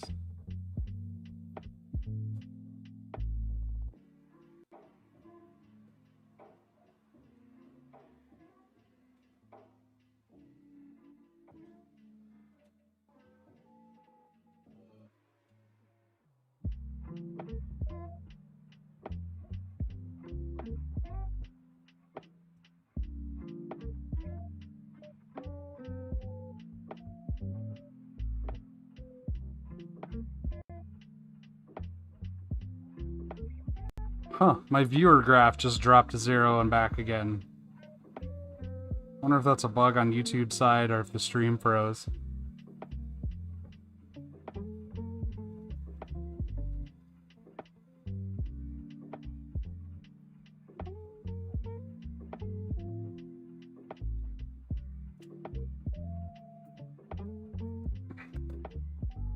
Okay, so there's the left hand and the right hand. Now I need to put the TRRS jacks on and should be good. Now the question is, do I do those on the inside or the outside? And I think the answer is on the inside.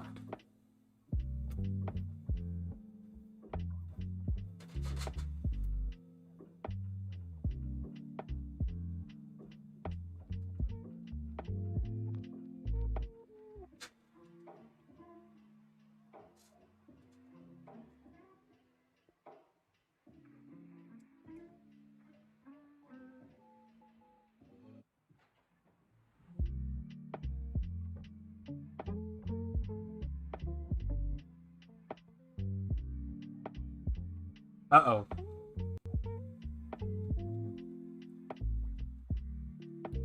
If you mean I put the controller, the middle board on the wrong part, I don't believe so. Because I made sure that all of the pads were up. This isn't flipped. I don't know. It's hard to see because of the focus.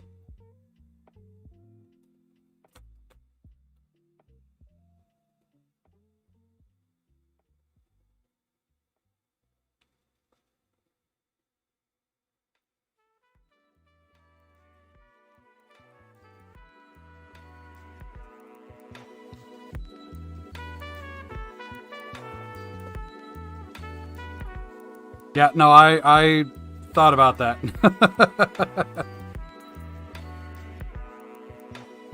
Because I looked and I'm like, those aren't quite the same. I'm assuming the side coming from the main board has more pads. Jack is supposed to be on the inside, that's what I thought.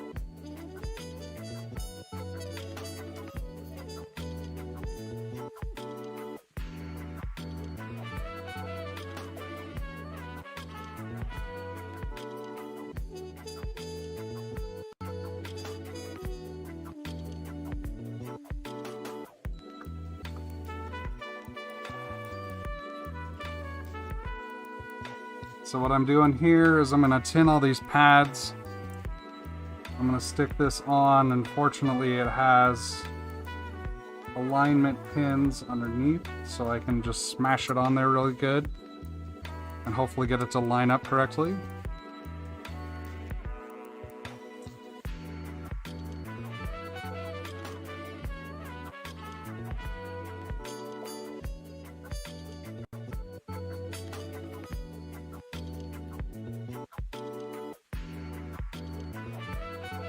I might have put a little too much solder on here.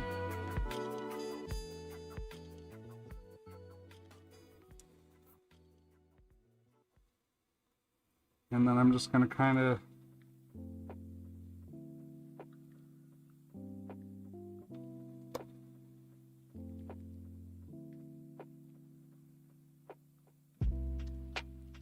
way. Don't stick to my finger.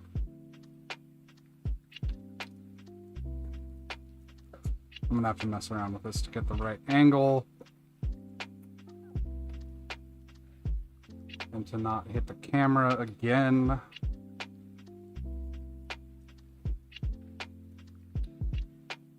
So I want...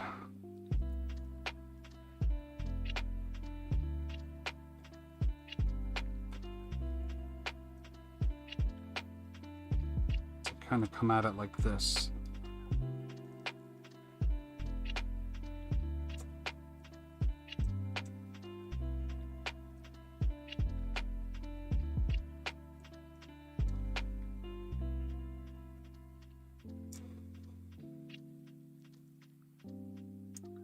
Note to self, solder the TRS jacks before you assemble this. I didn't think about them being on the inside, and so I didn't solder them before. And now I'm paying the price.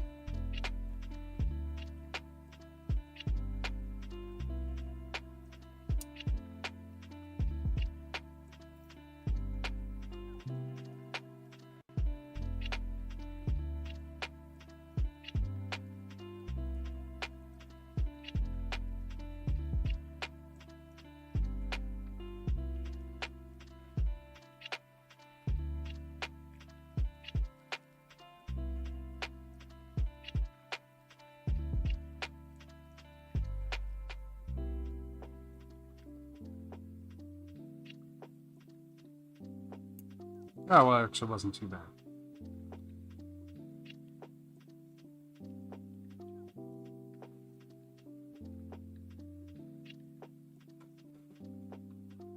Nah, tape wouldn't have held it in place enough. The pressure I was putting on the soldering iron would have moved it.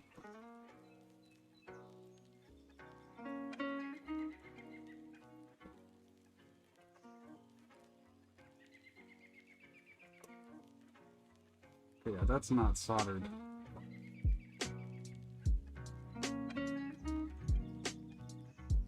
Yeah. Solder under it.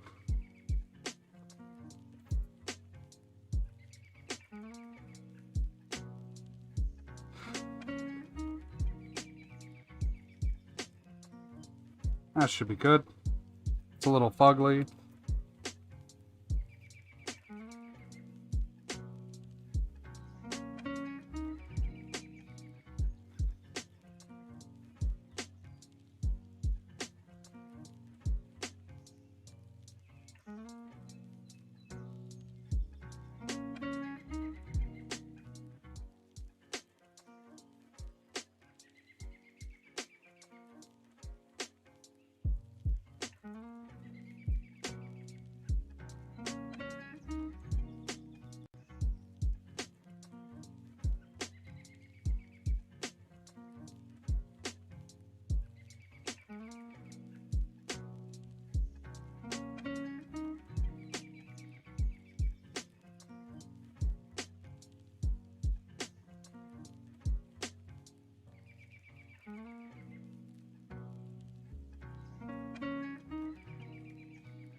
By the way, if you're doing anything like this and you don't have a pair of either locking tweezers or normally closed tweezers, I highly recommend you get some because I don't use these as often as I thought I might, but when I do, they are invaluable.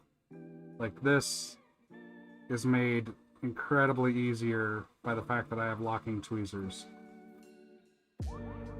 Like a million times easier.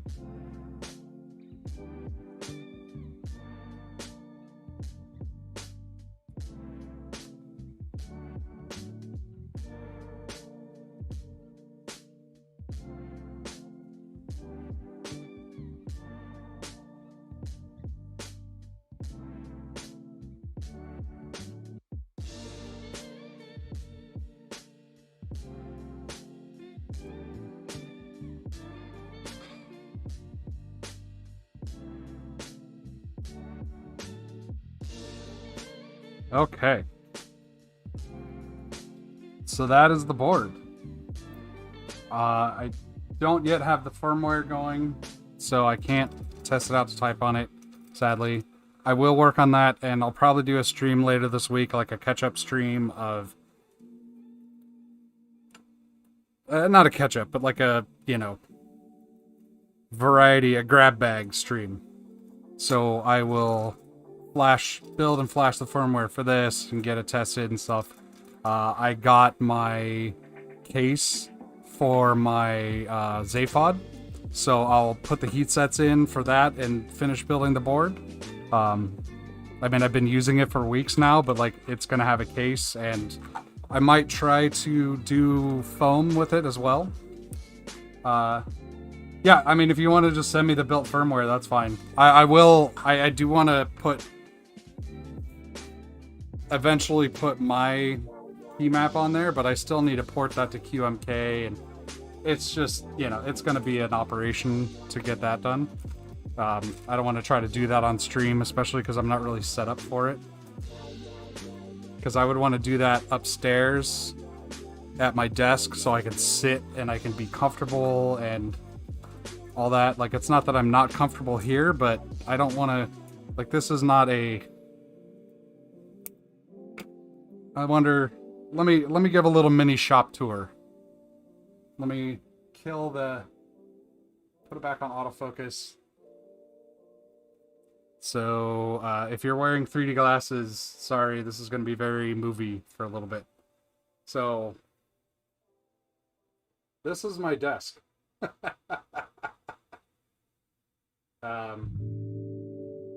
It is a huge, huge mess. But as you can see, I've got a little spot right here in the middle where I can solder and build stuff. One of the things I need to do is I need to get, so these power supplies are for the lights, so I want to get those so they're hanging from the ceiling or something. But also, this is just a 12 volt power supply, and it puts out 3 amps. I have a 30 amp desktop 12 volt power supply for ham radio stuff, so I'm probably gonna cut these up and turn them into, just use my ham radio power supply for it. That'll be easier, and then I have one less plug. But yeah, this monitor over here I don't even do anything with, although right now it's displaying a Raspberry Pi login screen because I've been messing around with my Raspberry Pi. I've got these ever so awesome homemade ripped cardboard box shades over my lamp, or over my lights, so they're not blinding me while I'm staring at the keyboard that I'm building. I've got my microphone suspended from the ceiling, camera mount attached to an arm here, and these are 2 of the helping hands that came with my quad hands, and they're just magneted to the plate here. And this is just tape. This is just blue tape. Like, there's nothing special about how these are mounted. That is just blue tape holding those down. So, yeah. Anyways, that's my setup. It's a mess, but it's my mess. And there's a lot more in this basement too, but I want to clean up. Like, I've got shit all over the floor. Like, because this is my basement, I treat it kind of like a garage in terms of cleaning, so the floor is just covered with leaves and stuff like that, and it's storage, and I don't know. When I get my 3D printer, I am probably going to do a build stream of that, which is going to be a much wider shot, and probably with this, but like pointed at where I'm setting up the 3D printer. But it means I need to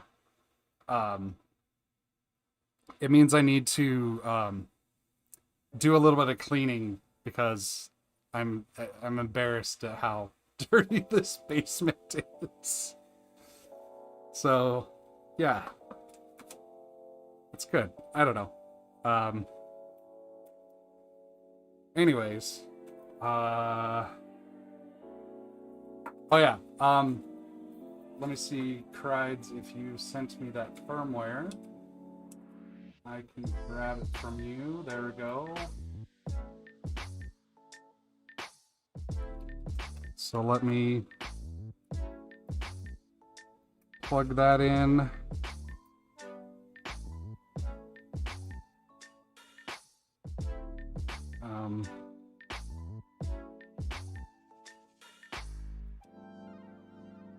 I got a Sidewinder X1.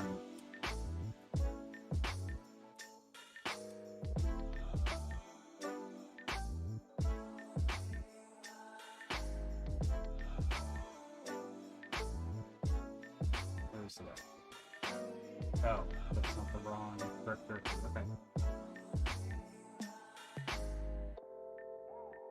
Oh, I mean, that's fine. I won't use those anyways, so I'm not worried about it.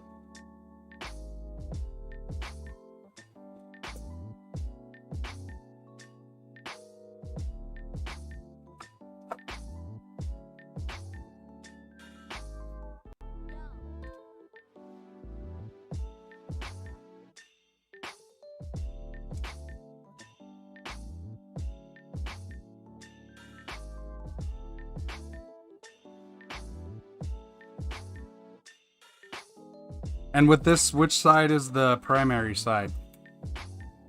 I'm assuming the left.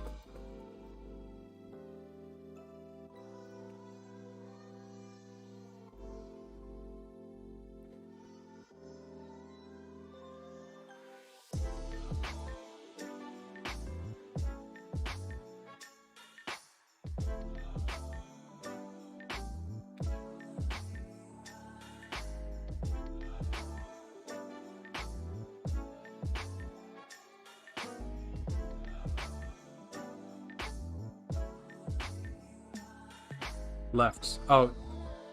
Well, EE hands, I'd have to have actual QMK building this so I could flash it that way.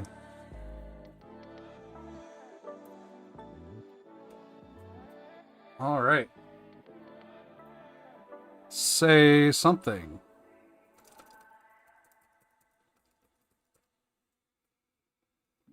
Say nothing. It's not working at all. You know, I'm curious if I put these diodes in backward. I don't think I did, though. Yeah, it's not doing anything.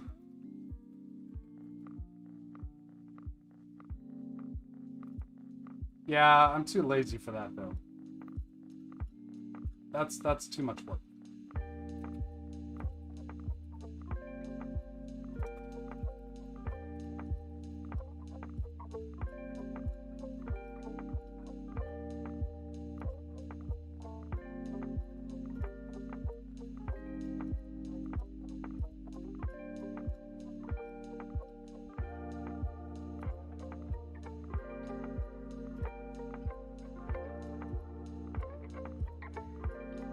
Yeah, we'll figure it out later.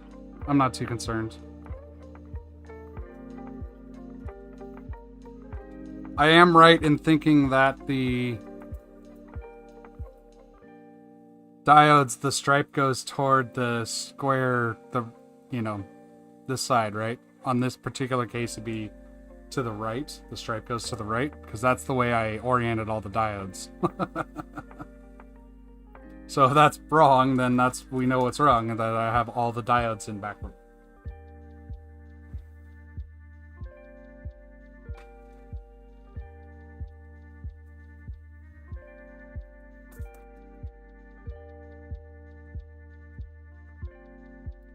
I like the feel of this, though. Line to line. Okay, that's what I thought. I'm going to throw some caps on this real quick. And just try it out. Just for the feel. Whoops. Damn it. So another problem I have is this camera, it's mounted on the thing and it works fine. But the quarter 20 mount is just loose. Like, it's not the ball, it's the actual threads.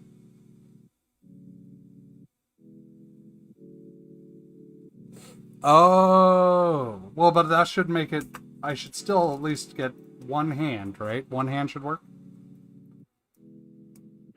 Like, by itself? Or is that maybe what the problem is?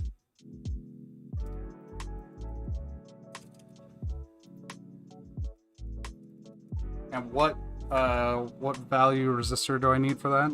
Or is that on here? 4.7K.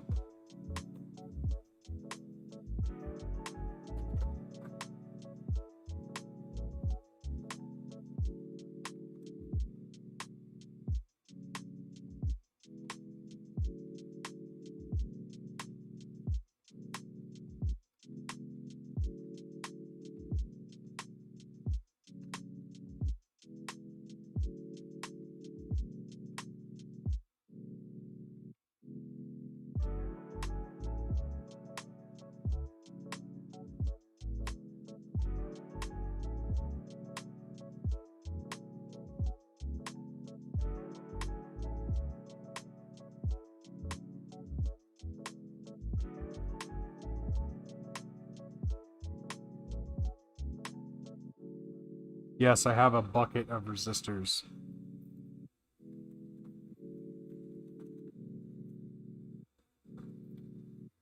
I got like a resistor variety pack on Amazon.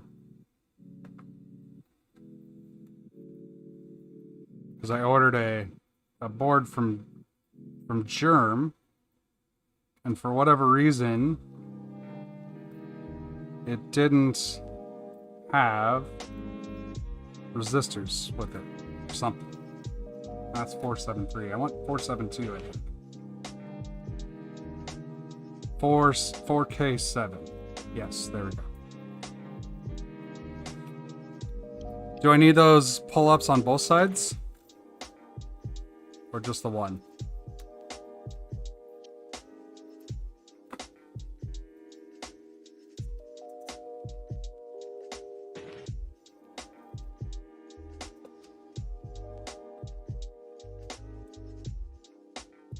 One pair on one bus. So, but it doesn't matter which side.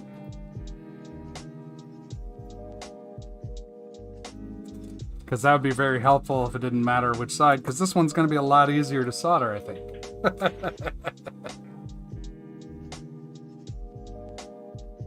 Okay. Perfect. Then let's solder these up real quick like. Oh, and autofocus is still on, sorry.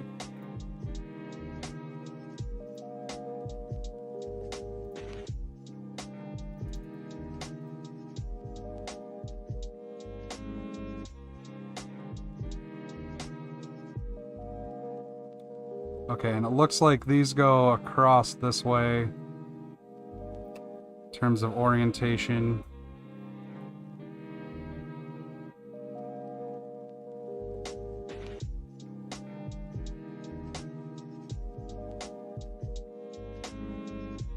Wow, that's a nice close shot. I like that.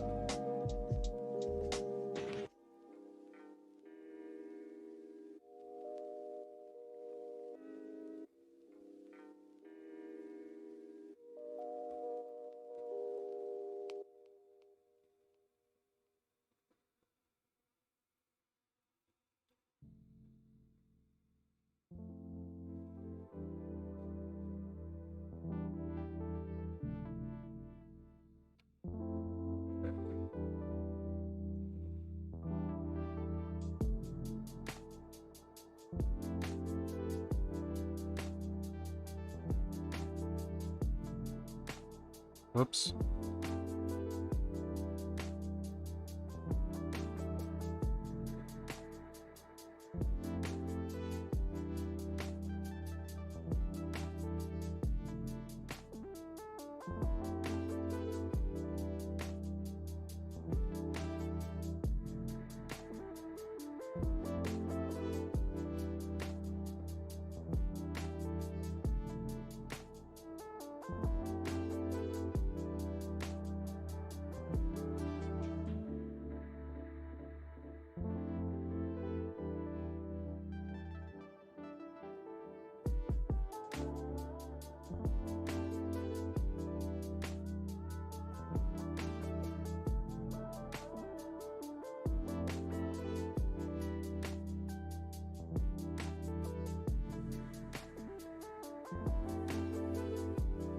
whatever, that's good enough, I think.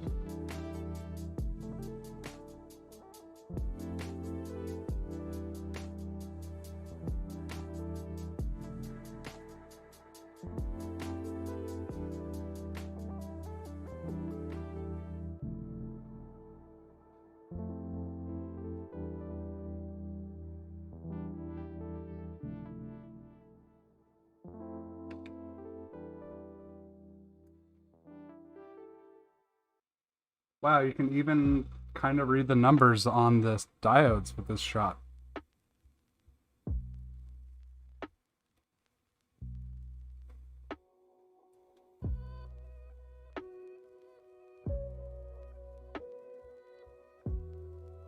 You know what I think this would be a little bit easier with?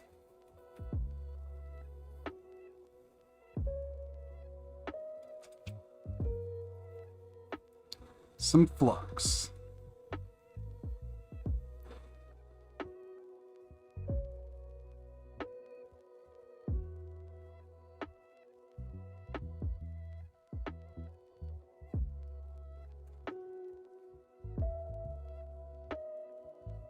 Then I just get a little ball of solder on here.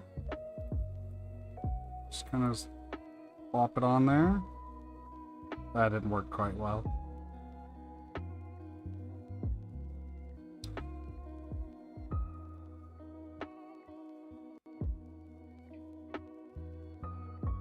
Okay, that worked though.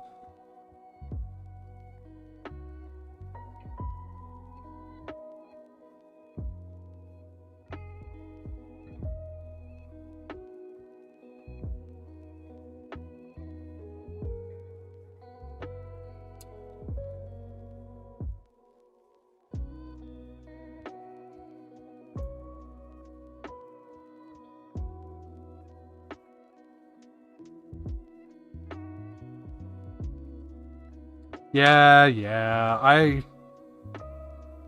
don't know if I have the right chisel tips, because I feel like they're harder to use than this, but someday I'll revisit that. What did I do with my cable now? Not my micro or my USB-C. Oh. If only I put it back in the box where my spare cables go, so I could find it more easily. Okay. Take 2.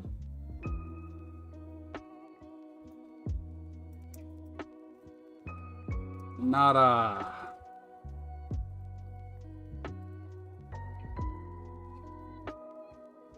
Whoops. And that's way out of focus again.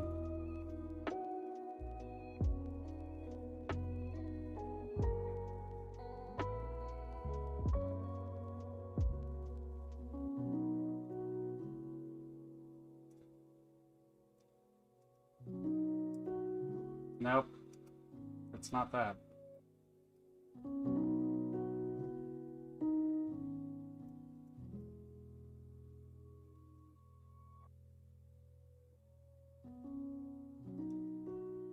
Yeah, it definitely would have typed something already. Even just mashing like this, it probably would have typed something. But hasn't typed anything at all yet.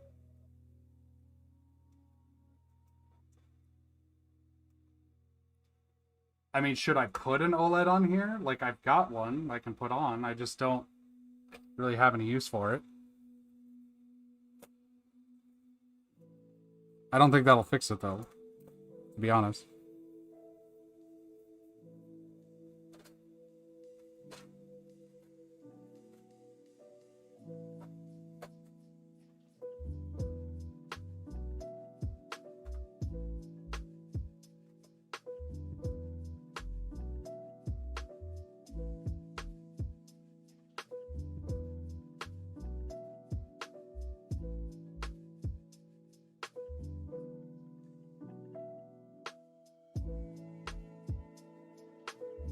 Okay. Then I won't put it on.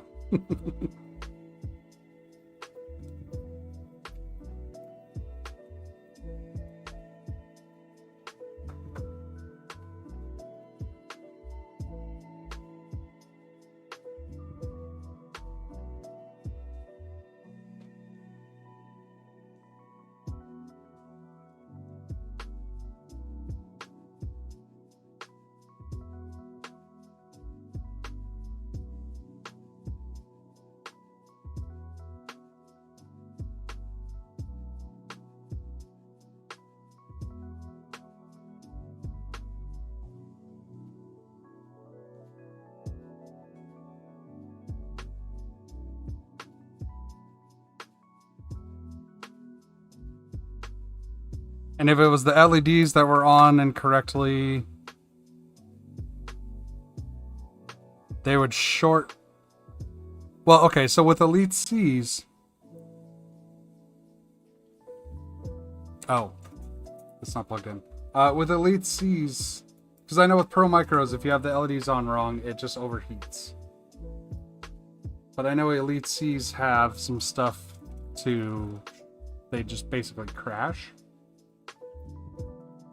But I don't know if that's just when they get too bright or if they're shorted. So, like, I'm wondering if I have the LED in the wrong orientation or something. But I think it's right. Because the corner notch lines up with the little line there.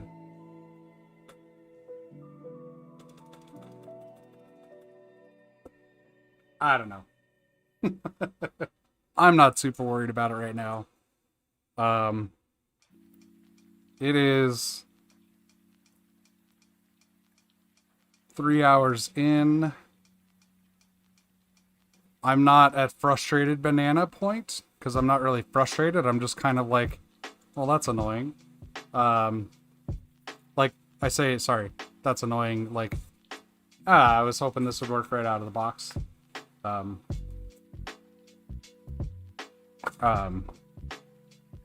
But I'm not like, I've done everything perfectly, it's broken. I just don't think the firmware is quite right yet.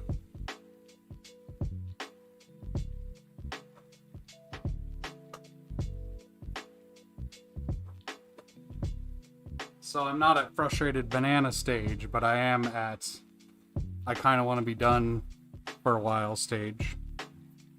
So I think I'm gonna call it on this. I will do a stream later this week that's like wrapping up a couple of things. So Zaphod case, finishing testing this and getting it working and playing around with it. Maybe putting switches on this and trying to figure out how to. Because I just don't understand how you're supposed to use this keyboard. Or how I would use this keyboard, rather. Because, like, you're missing a pinky key entirely. Like, I don't get it. But we'll see. Unless maybe you're supposed to use it backward like this, and these are pinky keys. But yeah, do a little follow-up stream to kind of tie off loose ends and whatnot. And maybe do a little bit of, well, because if I get my 3D printer in by the end of the week, I might be putting that together on stream too. So I don't know. I'm gonna call it for today though, because I'm just getting tired. No big deal.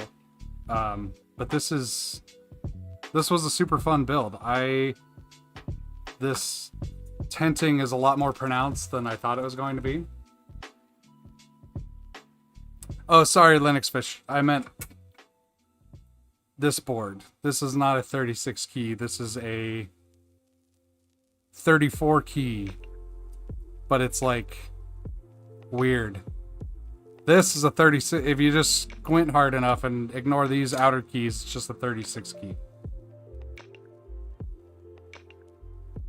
Which, totally doable. This, I don't even know. But we'll see. This tenting is a lot more pronounced than I thought, and it's I like it. I think this is about the same level of tent that I had when I was using my my wireless naked corn, the naked chalk corn. It was just PCBs with some bumpers on the bottom to make it tented. I feel like this is about the same angle, but it has those thumbs are in a different position, and I like that. Very corn kind of key arch over here, and then you've got these extra pinkies you can play with if you want. I think you're just supposed to be combo with the missing 2 keys. Yeah. Anyways. Yeah, and I want to do a little bit of shop cleanup at some point, because this desk is a mess. I want to get these light power supplies out of the way and do some other stuff. But yeah, anyways, I think I'm going to call it here today. Thank you all for hanging out. And thank you, Crides, for this awesome board and for all of the, like, sanity checking and the building of the firmware and all that stuff that you did. I'm really excited to actually give this a try with, you know, with it working, because I think there's a lot of potential here. I think this is very cool, and it's definitely, at the very least, a nice addition to my collection, just because of, like, how awesome is this? Like, come on. I love it. It's great. Cool. Anyways, thanks y'all. Have a great day. And I'll probably be on tomorrow sometime. Okay, yeah, I can do that. I'll play around with the firmware on my side too, so yeah. See you later.